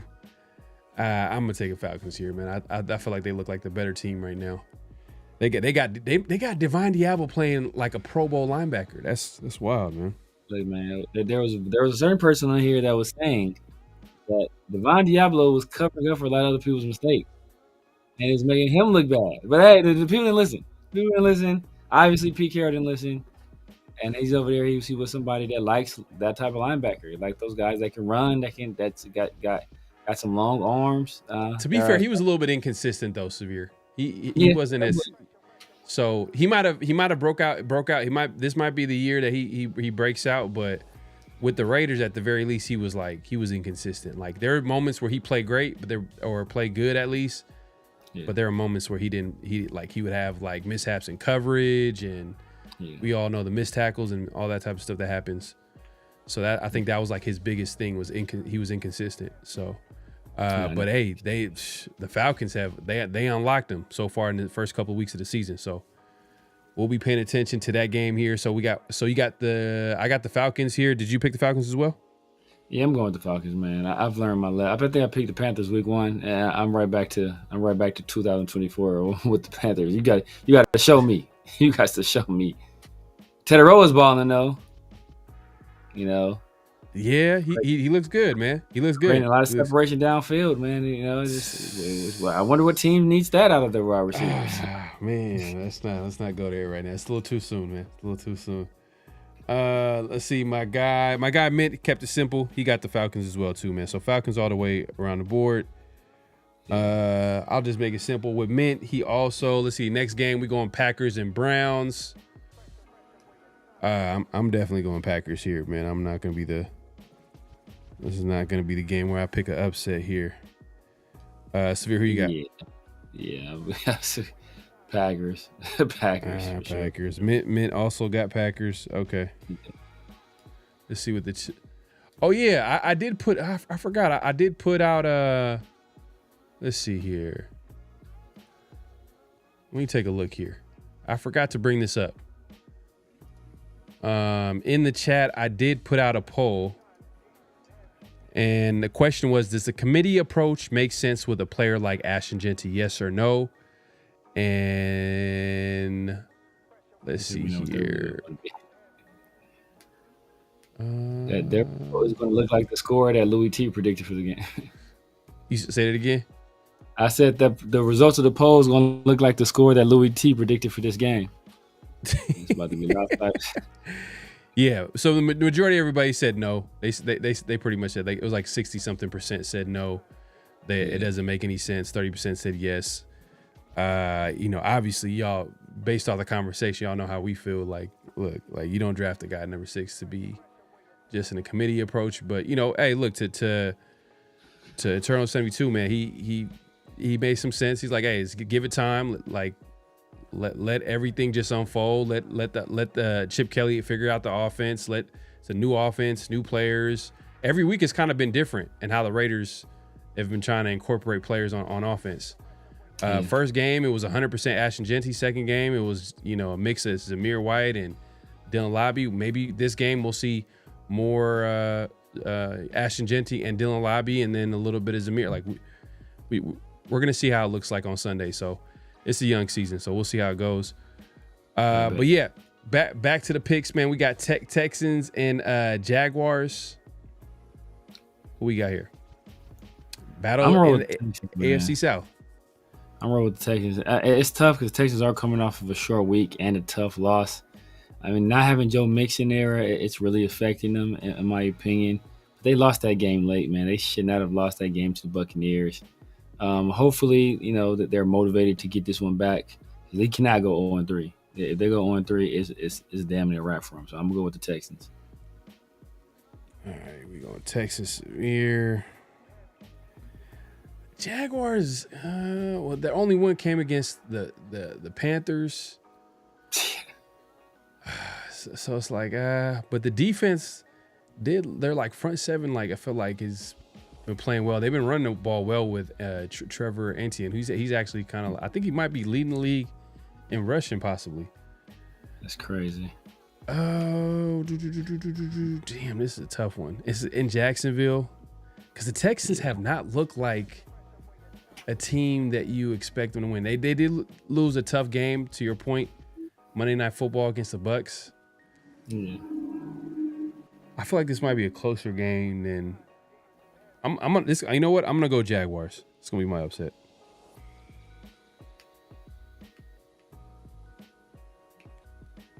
Oh, the Texans is 0-2. Ooh. Saying, I don't think they're going 0-3, man. Like we say, Will Anderson is one of the top players in pressure rates. Yeah. Yeah, I'm gonna go with roll with the Texans. So let's see. Mint went with he went with the Jaguars too. Okay. Jaguars. Okay. All right. See, it's important. These are important games for me. I gotta make us some ground. That's funny. That's funny. All right. We got Bengals, Vikings. I'm going Vikings in this one, man, for obvious reasons. So I'm not gonna say too much here other than Burrow's hurt. Yeah. Man. JJ McCarthy's trash, bro. JJ McCarthy's trash, bro. Like, he trash, bro. I can't. Not even Kevin O'Connell can make this dude look like not trash. In the early going. He's a rookie. He obviously, and he's a young rookie. Well, he's not a rookie. He's first year starter. But he's still very young. I think he's only like 21, 22. So there's time. Oh, JJ McCarthy's out too. I forgot. He's out for like 3-4 weeks. Hey, how you be bad and you get hurt? Man, that's trash. He got hurt again? Yeah, JJ McCarthy got hurt. Yeah, he got hurt. Oh my God! Somebody told me he was a QB1 last year. Oh, they should trade for Kirk Cousins. Ooh. Oh my God! Oh, it's Carson Wentz versus Jake. Jake low key, he's actually kind of a solid backup too. I'm not gonna lie. Man, I want to say he went to Washington. I want to say he was cold and he was at Washington too. Oh, let's give me something to think about. Vikings at home, no. Vikings at home. But they in the dome. They in the dome though, ain't they? Yeah. Huh. You know what? I need to make up some ground, bro. I'm going Bengals. I'm going Bengals. Going Bengals. All right. I'm going Bengals. I'm All going right, I Bengals. feel you. Okay, I respect it. All right, let's see here. We got Steelers and Patriots in Foxborough. I'm gonna go Steelers. I mean, obviously Aaron Rodgers is the quarterback. He's used to playing in those kind of climates, playing in Green Bay for such a long time. Drake May kind of garbage. And they really haven't been they haven't been using Ramondre Stevenson. They haven't been using Travion Henderson. Like, I don't know what, like, Josh Stevenson had a long McDaniels touchdown last game though. I think he had like a long I think it was a pass play. It was a screen, or he had a long touchdown. Yeah, but he's not getting a lot of touches. Like, I think he got like 5 or 6 touches last game. Something crazy. He's getting those Tyree Wilson snap numbers. Are you talking about Henderson or Stevenson? Talking about Henderson. Okay. Ramon Stevens had the long touchdown. He had the long touchdown. Yeah. Henderson ain't been getting a lot of touches. Yeah. Getting the rookie and like treatment. all the Patriot beach writers like, why aren't you, like, they're asking the same questions we're asking about Jeanty. You know, like, why ain't you guy getting the touches? So I'm gonna go Steelers, man. They had a disgusting loss to the Seahawks. I mean, nasty. Mike Tomlin cussed them out. He was calling them at 3 a.m. in the morning, cussing them out. Like, they about to be motivated to get this dub. So I'm gonna roll with them. To be honest with you, I think I looked up Josh Jacobs' first couple of games, and they weren't. It's not like he rushed for like 25 times. Like I think second game in the NFL, he rushed for like 11 or 12 times, but for 99 yards though. First game around the same range as well. So I think it's pretty typical that like running backs early, they don't get a whole lot of carries. Maybe as the season goes along, they get more carries, but I think in the beginning I think it's common that they don't get a lot of carries. Yeah. Just running backs in general. I mean, I think sometimes we overestimate how many carries they get. Usually in the 16 to 18 range. Yeah. So both teams 1-on-1. Aaron Rodgers definitely had like an emotional win against the Jets, but last week they were. I'm gonna go Steelers here, man. I'm gonna go Steelers here. Yeah, I just don't trust the Patriots, but let's see what Minted got. This would be a nice little upset pick too. I ain't gonna lie. He got the Steelers. Yeah. In that case, I'm not sure. Nah, I ain't that crazy. I ain't that crazy. I already told you I don't like Mike Vrabel. So we got Rams, Eagles, both teams 2-0. This might be a playoff preview too. Like these two teams that, like, obviously the Eagles won the Super Bowl last year, so they're definitely going to be, you know, they look like they're going to be heading into the playoffs this season as well. Rams, they're ready to win now. Like, you know, they got a 37-year-old quarterback in Matt Stafford who still looks pretty good out there, and that receiving core and that young defense. Like, they just rebuilt that team, and now they're like one of the sneaky teams in the NFC. Man, it's hard for me to pick against the Eagles. I did it last week with the Chiefs because I thought maybe on the road against the Chiefs gonna get their get back. It's too damn good. But Sean McVay, the Rams. Oh man, this is actually a tough game to pick. Yeah, it is. I'm gonna go Eagles. I'm learning my lesson.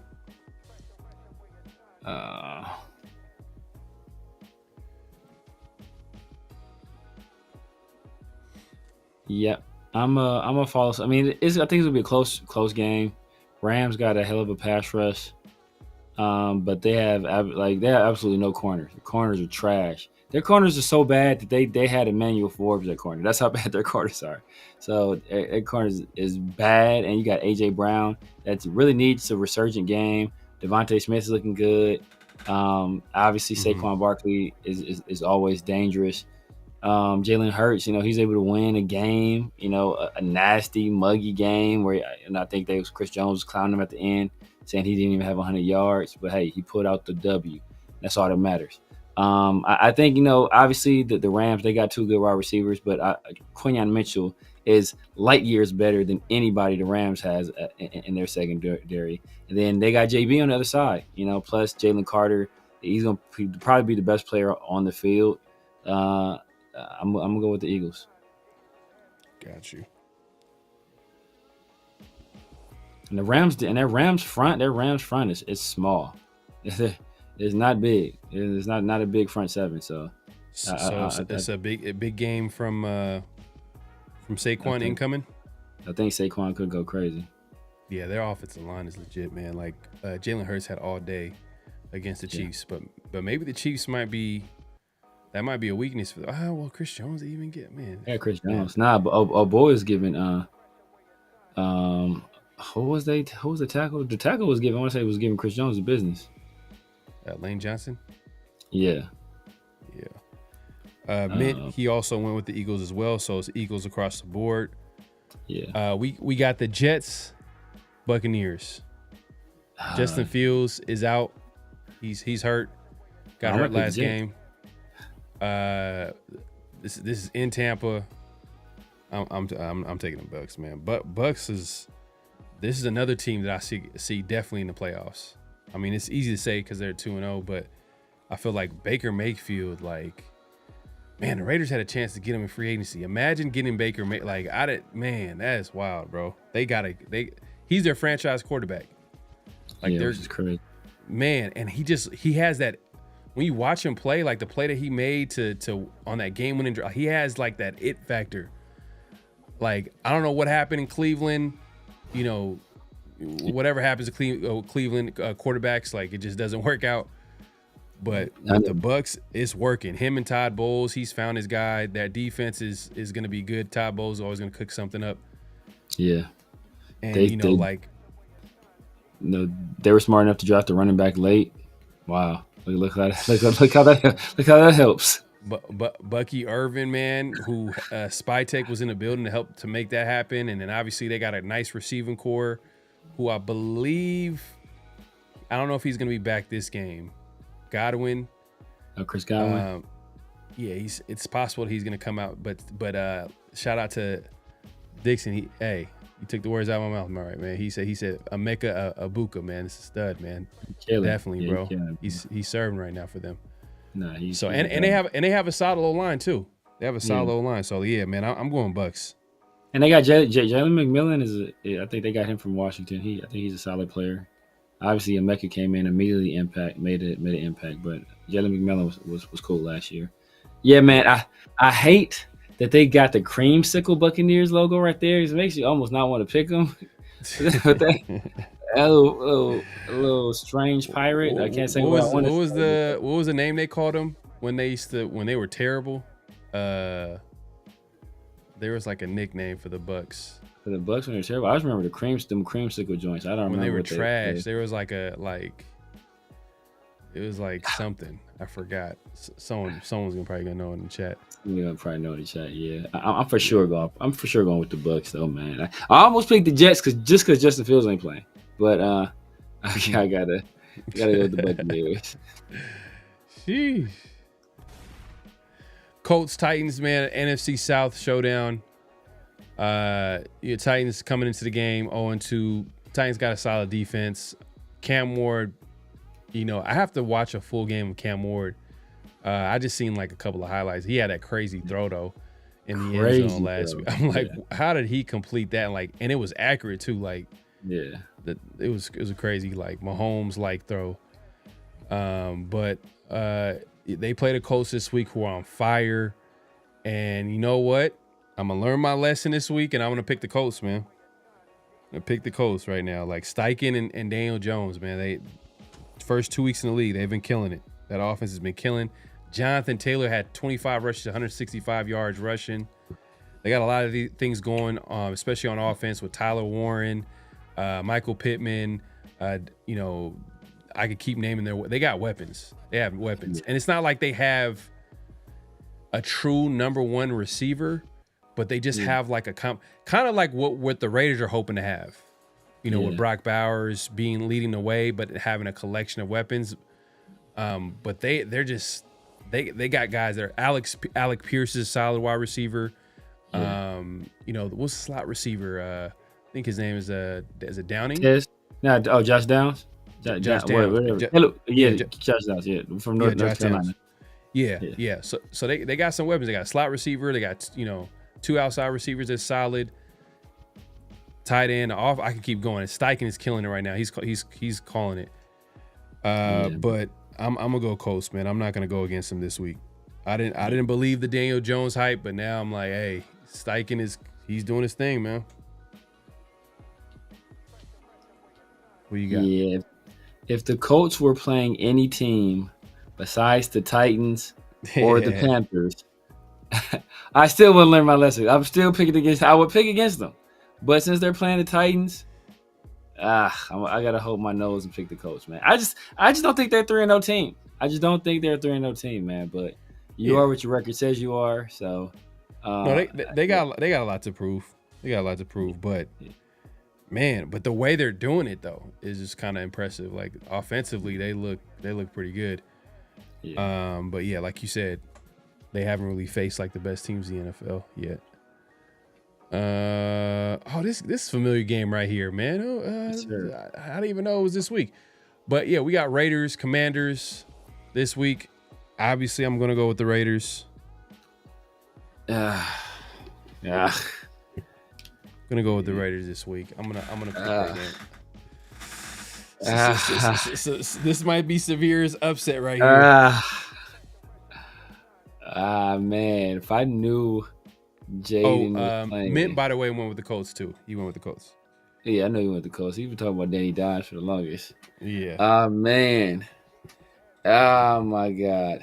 If I knew if JD5 was playing, that's what makes it tough. I'm gonna go Raiders. I feel why you're taking your time because there's a lot of things that are going against the Raiders. It's an East Coast game, short week. You're going against a team that's been game planning for like 10 days. We just got done talking to Louie T about how good an OC. He said 30-17. He said 37.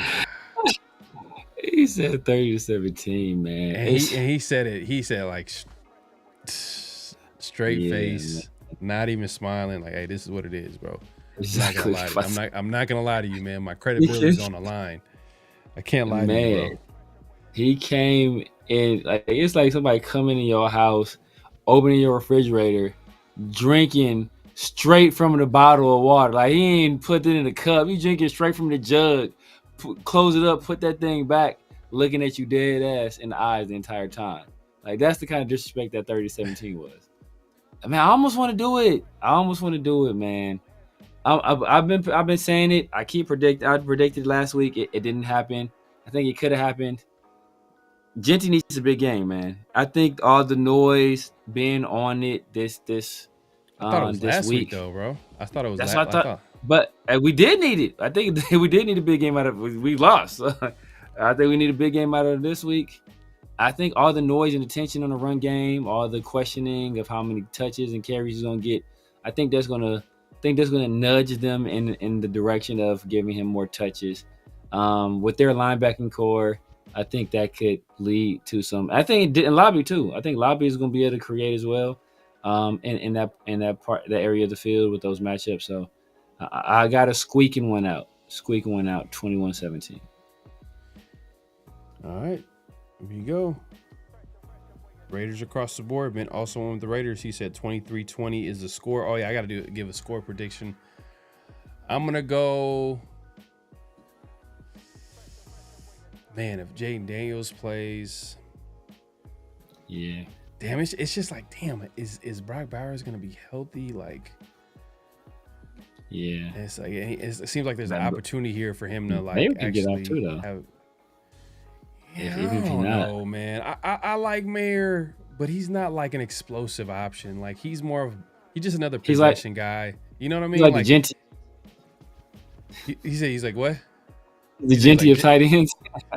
The Jeanty of tight ends. Oh no, I'm not gonna do that. He's not an explosive option. He's just solid. It's real solid. Nah, I'm not gonna do that. I'm not gonna do that. Like he's not dynamic, bro. He's not dynamic at all. That's exactly what I mean. Right, you keep it right on the same track. No, Jeanty's dynamic, bro. Like he's gonna break some tackles.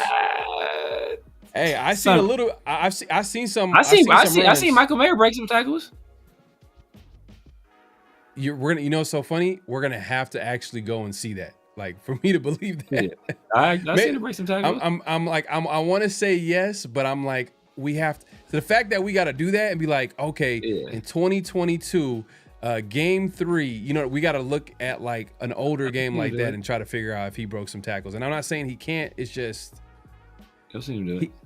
He's never gonna be like, he's not gonna be that guy that's gonna create a lot of separation. He's just gonna be like a jump ball. Look. You stand on that same track, bro. You ain't saying nothing you ain't saying nothing that changed my comparison. It's not the same, bro. It's not the same. It's not the same. It's not the same. We gonna see. It's not the same. I don't see it that way, but hey, we'll see. We'll see. So the score, I'm gonna go 24. I'm gonna go 24-17. 24-17. Especially if Mariota plays. 24-17. All right, and then I said Mint also picked the Raiders. He said 23-20. All right, so we got AFC West showdown right here. Broncos Chargers. This is gonna be in LA. Doesn't really matter because I don't know if they have any Chargers. Maybe Chargers fans are gonna show up because the team is 2-0. We'll see. This is going to be an interesting matchup because I thought the Broncos, they would have won against the Colts last week, but they found a way to lose at the end. It was a bogus. I heard it was a bogus call at the end with the. That's not bogus. Yeah, and it was like it went from a 60-some yard that the kicker missed, and it put it to a 45-yarder, and then they ended up winning the game. It was just like, man, that's a terrible way to lose.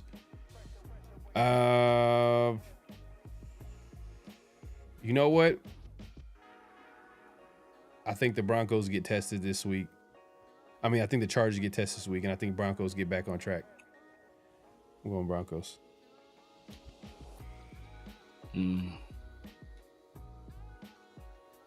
I am going to go.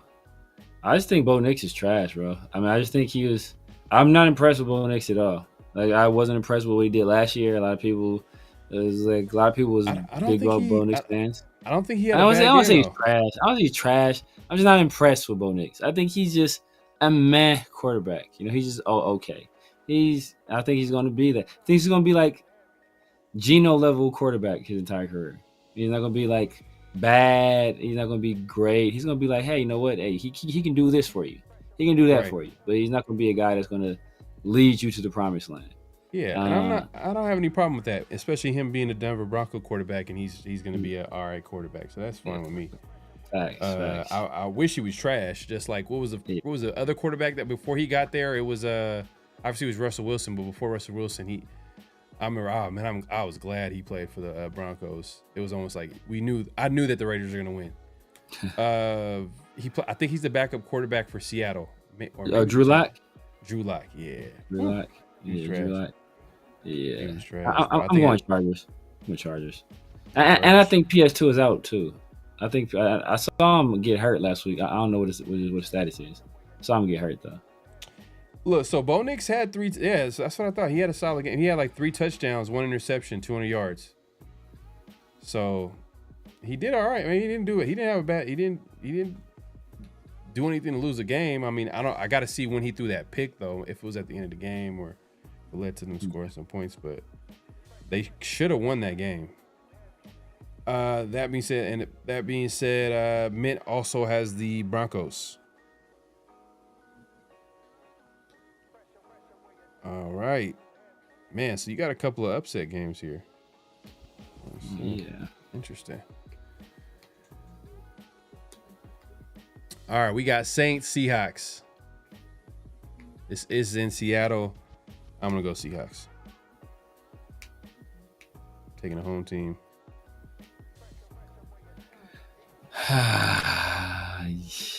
Man, low-key last week It's probably like their Super Bowl, man. And the Saints, they should have. I think they should have won their game, or it was a tough game, but they couldn't beat the 49ers and their backup. I gotta go Seahawks at home. 12th man is real. 12th man is real. Spencer Rattler looked good though. He looked a hell of a lot better than Tommy Eichenberg.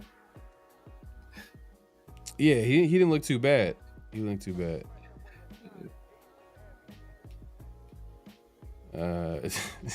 Another shot at Eichenberg. That's funny. So all right. So we got next games. Oh, Mint also went with the Seahawks. So Seahawks are across the board. We got Cowboys. I'm bad. I missed the game right here. Cowboys Bears in Chicago. Yeah.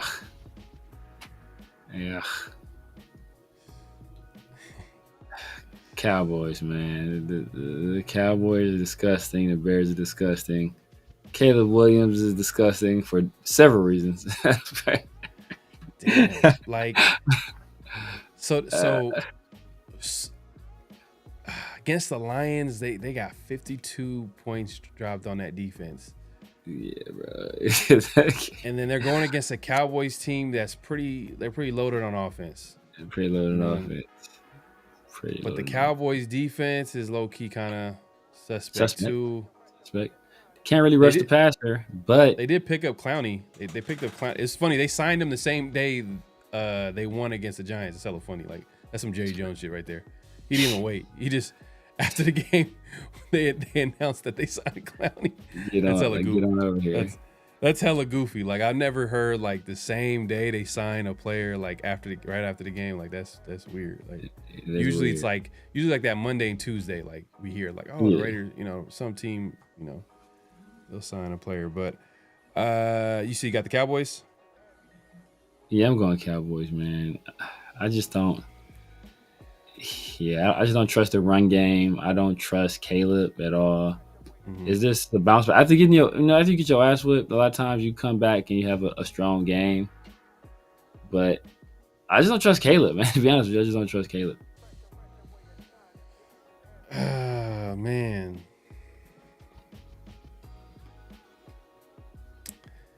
I want to pick the Bears.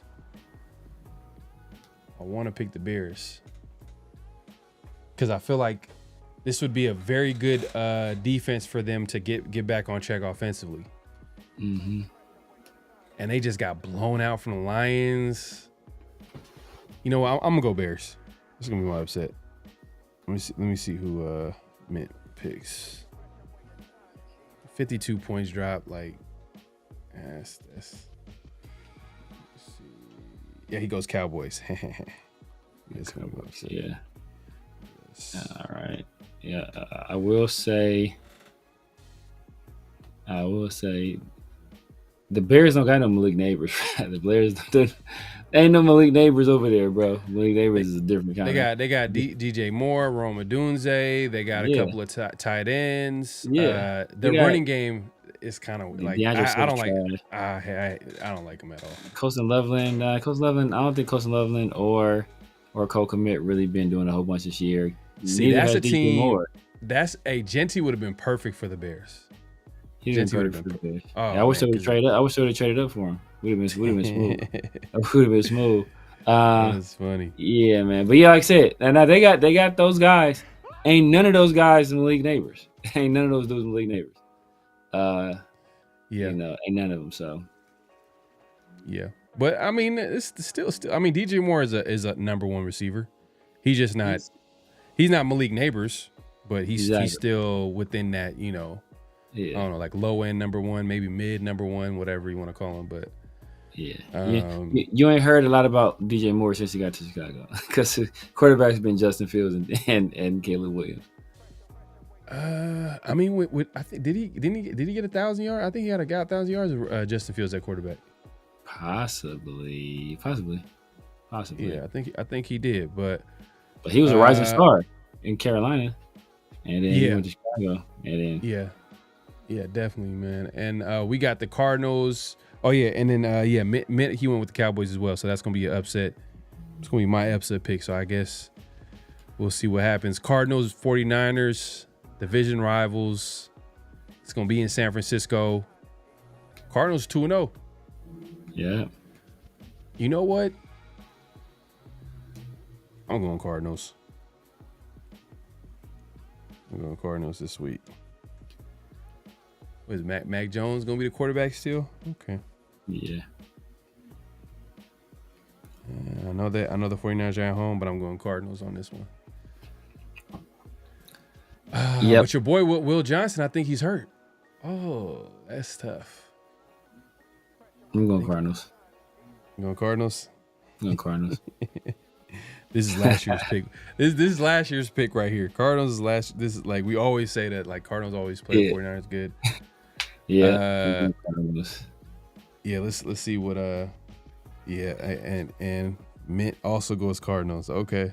Yeah. No, nobody trusts on Mac Jones. I trust Mac Jones, man. Yeah, I don't trust Mac Jones. Not this week. I should have did it last week. I don't know why I didn't, but it is what it is. Chiefs Giants. Man. Yeah. I'm going with the Chiefs here, but Chiefs just don't look as like they got some issues that they gotta need to figure out. Maybe part of that is the injuries at wide receiver. With Xavier Worthy out, and obviously the suspension of Rice. Yeah. And then, obviously Kelsey doesn't look like the same receiver, like same tight end. He didn't look bad against the Eagles, but then he had a bad drop. He had a terrible drop, like that led to interception. Yeah, that was bad. In the red zone in a close game like that, that was ugly. But yeah, I got the Chiefs, man. They're not gonna go 0-3. Yeah, man, I gotta go with the Chiefs too. Unfortunately, I do think Malik Neighbors. I was in New York outdoors, MetLife. I think Malik Neighbors still has a good game, but yeah, I'm going Chiefs. Let's see, Mint. He went with the Giants. Oh, it's a Sunday night game? Yeah, you're right, Dixie. Yeah, that's nasty. Yeah. Ooh. Oh, man. Hey. So make sure to make other plans. Hey, they get to showcase Malik. They get to showcase when they're rising young stars in the league. True. And the Giants had like that was probably the best game of the weekend. Oh, yeah, for sure. Cowboys and Giants last week, that was a high-scoring game. Crazy stuff that happened. Like, you thought I was a game winner by Wilson, like literally with less than a minute to go, and then Cowboys kicker hit a 64-yard field goal to tie up the game. That was crazy. Yeah. Let's see, Mint. Who did he go with here? Oh, he went Chiefs too. Chiefs. Yeah, man. Mint not picking that many upsets. That's interesting. Right. Yeah. You gotta realize early, man. Like when you're in the front, there's pressure on you. You in the front. Right now, I'm picking like I'm picking free and loose, baby. I can take some chances. We got the lead though. It's different. Yeah. He's playing it safe, but all right, we'll see how that works out. Lions, Ravens. Lions obviously blew out the Bears last week. Yeah. 50-some points to like 21, and now the Ravens get them at home. See, Ravens is always that team that I want to believe in. It's just they always just let you down in the end. But I'm gonna go Ravens here. I'm gonna go Ravens at home. I believe in Lamar. I just like for some reason as a team they haven't figured out to like get to that ring. Because if Lamar doesn't win the ring, man, that's gonna be the biggest travesty. Like it's like what? Yeah. He's too good a player. That team is ready to win. But yeah, I got Ravens against the Lions at home. I'm going Ravens as well. I mean, Derrick Henry is Derrick Henry. You got Lamar. You got the top 10, 15 players in the league. Yes. Yeah. Plus Roquan. Plus man. Plus what's the safety from Notre Dame? Hamilton. Kyle Hamilton, who got a big time extension over the offseason. So they paying the players, they playing the defensive players, they got the defense, or they got some playmakers on that defense. And then they drafted the guy that dropped. He was projected to go in the first round, but there's some off-field stuff that happened. They picked him in the second round. I think he might be a good player for him. He's a pass rusher. Sure. I think it was like Mike. Talking about out of Marshall. Mike Jones? Who? Mike Jones. That's Mike. It's a Mike Green. Mike Green. Mike Green. There you go. All right. Yeah. So that's pretty much. Oh man, this is not even the schedule. This is week 5. Damn. We picked all these games and it was for week 5. What? No, it can't be. I was like, what the hell? I was looking at it. It says 9/22. Right? It says September 22nd right there. He was about to call it a day. He was like, all right, man. Like, I'll send you my picks. I was like, bro, what? I've been up since 5:30, but goddamn, I know I ain't that damn tired. All right, man. That's NFL pick'em games, man. Hey, look, we'll see, man. We'll see how it shakes out this week, man. Because been 9-6 first couple weeks, man. I gotta get over the hump, man. I gotta have a good week to make some ground. I think me and you we're tied up this week, so we'll see how that goes. Yeah. I'm trying to look. Let me see. How many upsets? I think I picked about. Is it just one? It's just the Bears one, right? Was it just you, the Bears with the Bears? The Bears.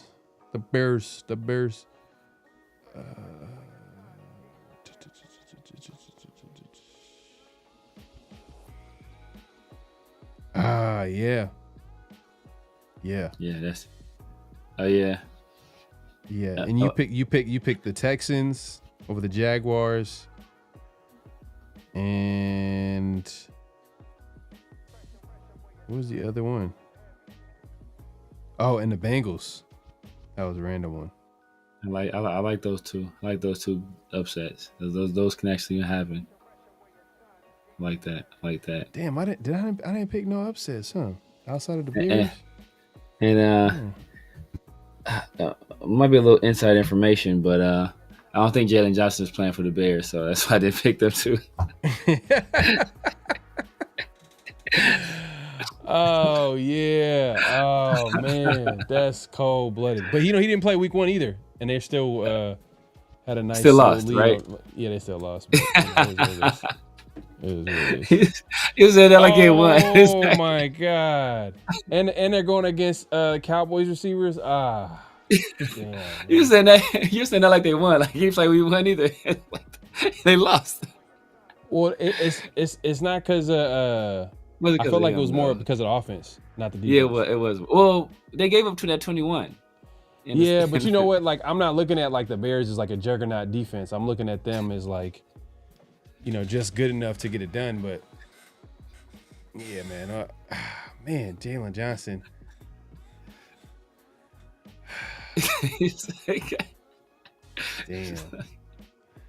Damn. He was trying to psych. Man was trying to psych himself up. Like, he didn't play week 1 either. I'm good. Like, nah, bro, you not. That's another game they lost. He's like, I'll be all right. Oh man. Damn, they yeah, this game is going. Yeah, why? Because he didn't play week 1. They were able to hold it down, but then that was against Justin Jefferson too, in that receiving core. So, but it's still man, especially coming after that game. But you never know. It might be a little drop off. Sometimes offensively, like some teams will just will get off 1 week and then the next week, and it's on the road against the Bears. Windy City. The thing is though, thing is that like as crazy as the offensive performance as that was, if CeeDee Lamb wasn't dropping stuff left and right, it would have been crazier. In LS we trust, bro. In LS we trust. All right, LS. He got 2 games. He got 2 games wrong last week. I'm predicting to be the Bears and the Raiders again this week. Hold on, LS. Hey, did you call this game? Hold on, look, I gotta look at the chat because you might be trying to gas me up. He called the Bears. Yeah. Let me see. I'm gonna go back.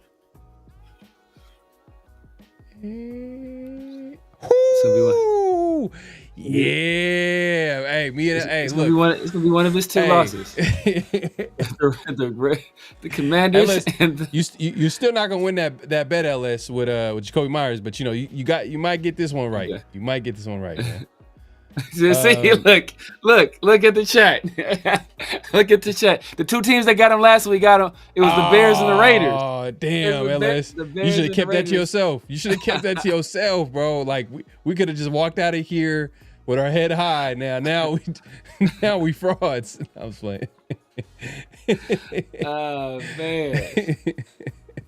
Y'all looking like Tom Brady with the headset on, brother. Y'all caught. Oh man. But you know what? Hey, look, I made it more because I felt like the offense was gonna get it done. Ben Johnson gonna have something cooking, bro. He's under fire. People are gonna be like, literally, people are calling for his. Well, I won't say calling for his head. They're basically saying like, oh, Ben Johnson now. Look at him now. Everybody's just all trying to like make it seem like he can't coach.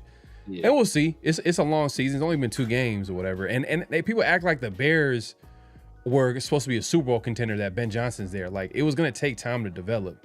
It's like everything about him is young, and like they didn't earn or do anything. So it's just Ben Johnson.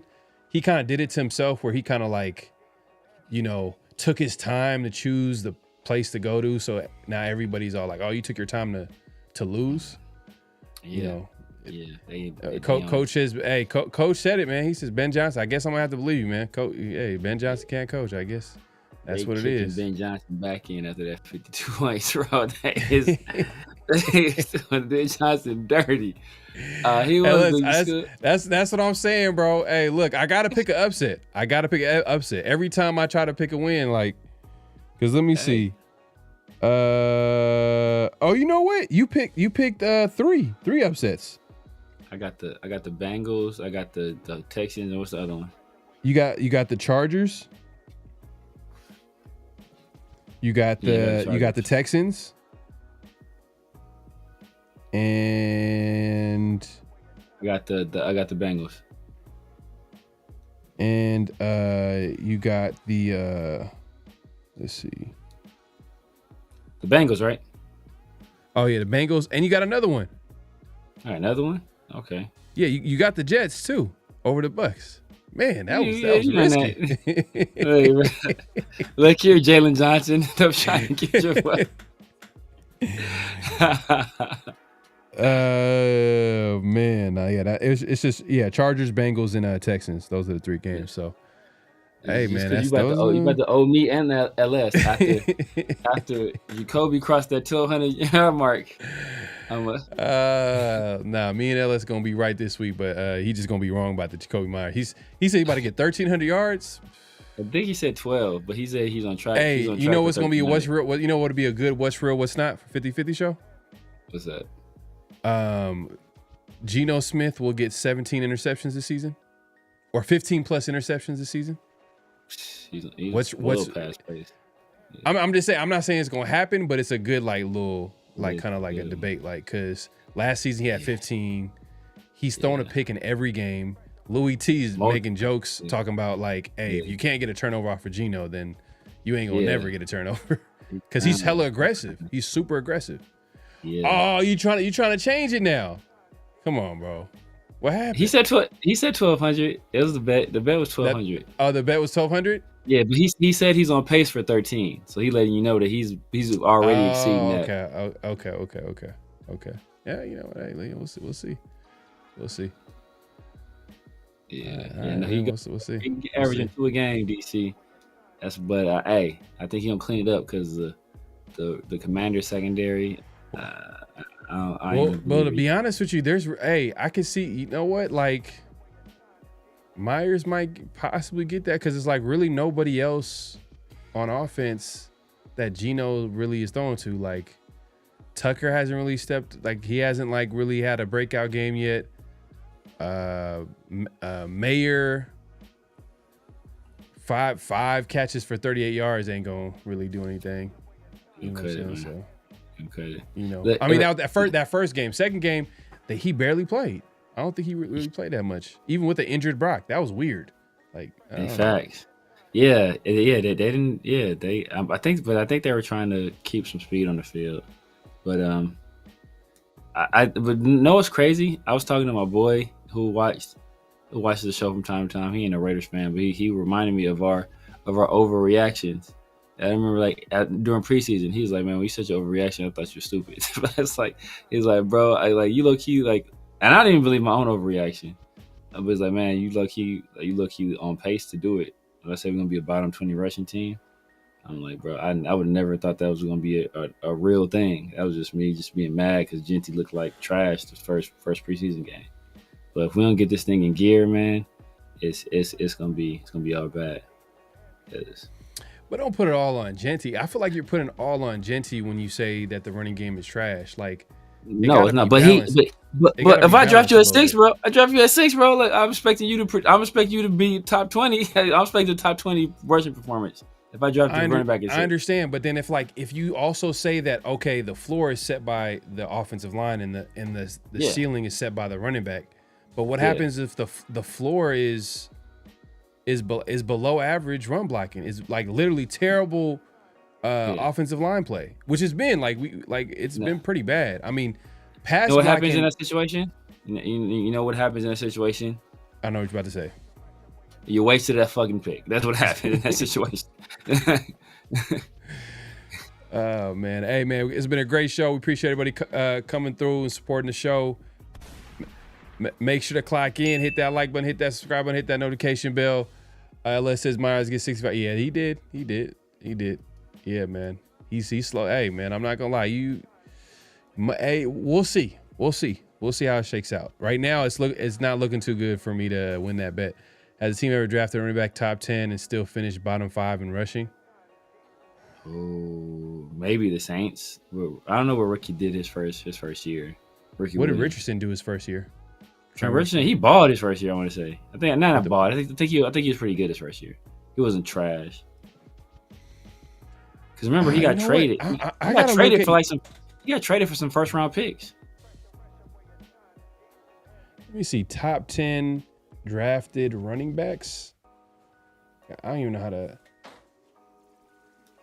It's gonna be remember back in the day, they was drafting the top 10 all the time, and then teams figured out, like, yo, we don't need to draft these guys because we getting as much production out of these 3rd and 4th round guys. Why are we drafting these first round guys? I remember the first example of that. It wasn't exactly the same, but when we drafted Darren McFadden, and then the Bears drafted Matt Forte, and Matt Forte was killing. And Darren McFadden was like, he's cool. I was like, fuck, bro. He got caught from behind too. We looking crazy. Matt Forte? Nah, Darren. I remember, but he rushed for like 165. Okay. Against it was like a second game of the season against Kansas City. Oh, he got off. Yeah. He had like a long, but he had like a long sideline run. I'm like, oh, he about to take it to the house, but he got caught from behind. I'm like, what the hell? He got 4.3 speed, like. Yeah. But he never. But I will say this: he never let it happen again, though. After that, like, they probably was roasting him, like, hey, like. I am sure. And it was probably his welcome to the NFL moment too. Yeah. Because it ain't college. Like, people are fast. Like, you gotta turn on that gear. Yeah, this ain't Arkansas. In the NFL. Yep. This ain't Arkansas. Yep. He said, Richardson did 950 his rookie year. Respectable. Yeah, that's not bad. That's not bad. And especially a 16-game season too. That's not bad. But where was Richardson? Richardson was picked high though. You know? He was picked pretty high, yeah. You know, and look at the bar that we set for Jeanty. We said like what he at least got to be picked at pick number 6. He got to at least have 1,600 yards all purpose. Yeah, but see, that's back when people were picking running back still high, though. That's before the league went away from that. That's why it's different. But so why? Okay, so you're saying that it doesn't matter for running backs back then, even though they. So if a running back got that type of production back then, and it's turned out to be really good, like it's not like. So this is the example. This is the example I'll give you. I know this is you're talking about the value. But this is the example I'll give you. If you got a PlayStation 2 in 2010 for $200 or $300, you're like, oh man, it's not a bad deal. If you got a PlayStation 2 now for $300, you're like, bro, what the hell are you doing? It's a difference. It's a different time. Back then, it was valued at that. Yeah. Man, we'll see, man. We'll see. Chip Kelly scares me though. I ain't going front. Like them comments, I was like, damn, bro. Like, but you just not you going. That's gonna be wild, man. If you giving him like 11 carries, 10 carries for like what the hell, like. This 16 to 18 is a sweet spot. That's where kind of needs to be at. 16 to 18. As far as carries.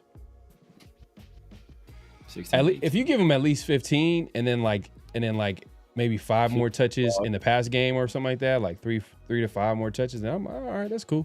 Yeah, that's ideal. That's ideal. Especially solid, the dump offs, you hope he don't take no big hits. He's able to get out of bounds without getting a big hit. But like he hasn't been even incorporating the pass game. And to your point, you talked about it before. You were like, bro, like they always be talking about getting running backs involved in the pass game, and the season comes around, they don't do it. Yeah, like, they did it with Louie. They did it with, I remember Kenyon Drake was the first person. They was like, man, Jacobs. Kenyon Jacobs, yeah. Kenyon Drake, man. We Gruden paid Kenyon Drake all that money. He's like, oh, yeah, we paid him all the money because we're gonna get him involved in the pass game. Yeah. Kenyon Drake didn't do a damn thing. Yeah, man. We'll see, man. Hey, look, man, we appreciate everybody coming through. Make sure to clock in at this point, clock out, hit that like button, hit that subscribe button, hit that notification bell. Severe, man, let the people know where they can find you, what to look forward to, all that good stuff. You guys know what it is, man. The Severe Raider here on YouTube, Snapchat, TikTok, IG, X, everywhere. The Severe Raider, rocking out on Tuesday nights with my guy PharoahNFL, the world famous 50-50 show. Obviously, you guys are here on Around the Shield, where we bring you the best guests and the best conversations. Make sure y'all tap in every Thursday night for that. And then I'm rocking out in Raider War Room this Sunday night and Wednesday nights, man. Wednesday we usually do film, man. So those are some fun shows. Get to actually break down and show you some of the things we're seeing, so that way, you guys can know this is the basis for our opinion. It's not just it's bias. It's actually looking at the plays and looking at how the players, perform. LS, is this rushing or all-purpose? So I want to say that real quick. Is this rushing, 1,500 yards rushing, or all-purpose yards? But yeah, man, hey, man, if you haven't already, make sure to clock in. At this point, clock out. Hit that like button, hit that subscribe button, hit that notification bell. We're going live on both our channels. So it's your first time visiting us, definitely subscribe to both channels as well as like the video and hit the notification bells. You'll be notified when we go live, drop new content, all that good stuff. Like Severe said, we'll be back here next Tuesday, 50-50 show. And we'll be back here on every Thursday around the Shield and have another guest, another great conversation like we did today, man. Shout out to everybody that pulled up today. Eternal Raider 72 pulling up. Definitely go ahead and subscribe to this channel. LS said rushing. He said rushing. I ain't even that strict. I'm not even that strict. I'm giving him I said 1,600 all purpose. LS like, nah, bro. They're not even going to give him like. That means he would have to take every. Like, they're not even going to give him that type of opportunity, bro. Yeah, honestly. Bro. If he don't get 1,200 all-purpose, bro, if he gets less all-purpose yards than Najee Harris got as a rookie, right? Yeah, I don't think he'll even get 1,200 all-purpose. If he gets less all-purpose yards than Najee Harris got as a rookie, yeah, bro. We'll see. Yeah, man. Hey, shout out to everybody pulling up today, bro. Shout out to everybody pulling up. Like I said, Eternal Raider 72. Louie T from the Louie T Network, man. Definitely check that out. If you missed it, check the replay. Great conversation about the Commanders and what to look forward to and what they got going on. And it was a good conversation. Definitely super knowledgeable, as well as Eternal 72 Raider. Great conversation. He knew his stuff. Gave you something to think about, kind of give you a different perspective than us. And he was able to kind of be like, hey, it's only been 2 games. Yeah, man. Only been 2 games, man. It's only 2 games. So I that OG that calms you down, man. Hey, you when you take an L, man, the OG, let me talk to the young buck. Let me let you know what's good.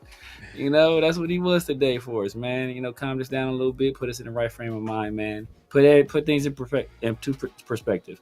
15 more games to go. Right. It's too early to make any kind of declarations. Right. Coach says on the bright side, he's doing better than Hampton and Henderson. I haven't looked. I haven't actually looked at the I numbers. looked at the numbers. I looked at the numbers.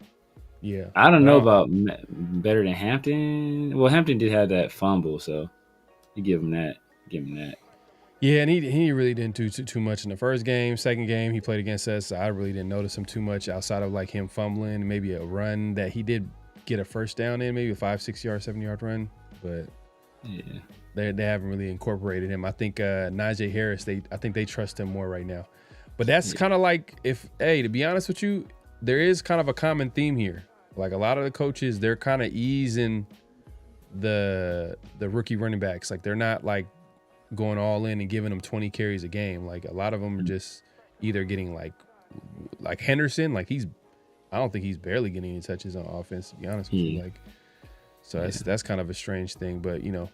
Yeah, but there is a massive difference though. There's a massive difference in how all of these coaches came to that conclusion.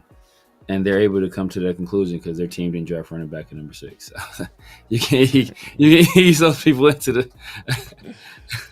Oh man. Hey man, we appreciate everybody pulling up. Clock out on the way out. Hit that like button, hit that subscribe button, hit that notification bell. Definitely follow Around the Shield all over social media, on X, on IG, for the latest and greatest from the Raiders, as well as podcast clips, all that good stuff, man. Definitely check it out for up-to-date Raider news and all that good stuff. But Severe, any last thoughts before we head out? Yeah, Tyree Wilson had 14 snaps on Monday. Hey, Kuntz had 25. That was kind of interesting. They went with a lot of bigger fronts with like Louie and Butler, and so they did that. But 14 for Tyree. Yeah, that's kind of interesting, especially because Tyree he's at least good against the run. Yeah, he says a good edge. He says a good edge. Yeah, so I would expect him to be out there, but it sounded like they mostly had him on pass rushing situations on the inside. Yeah, but we'll see. It's something to pay attention to. But hey, man, we appreciate everybody coming through, man. We'll see y'all next week, man. Peace.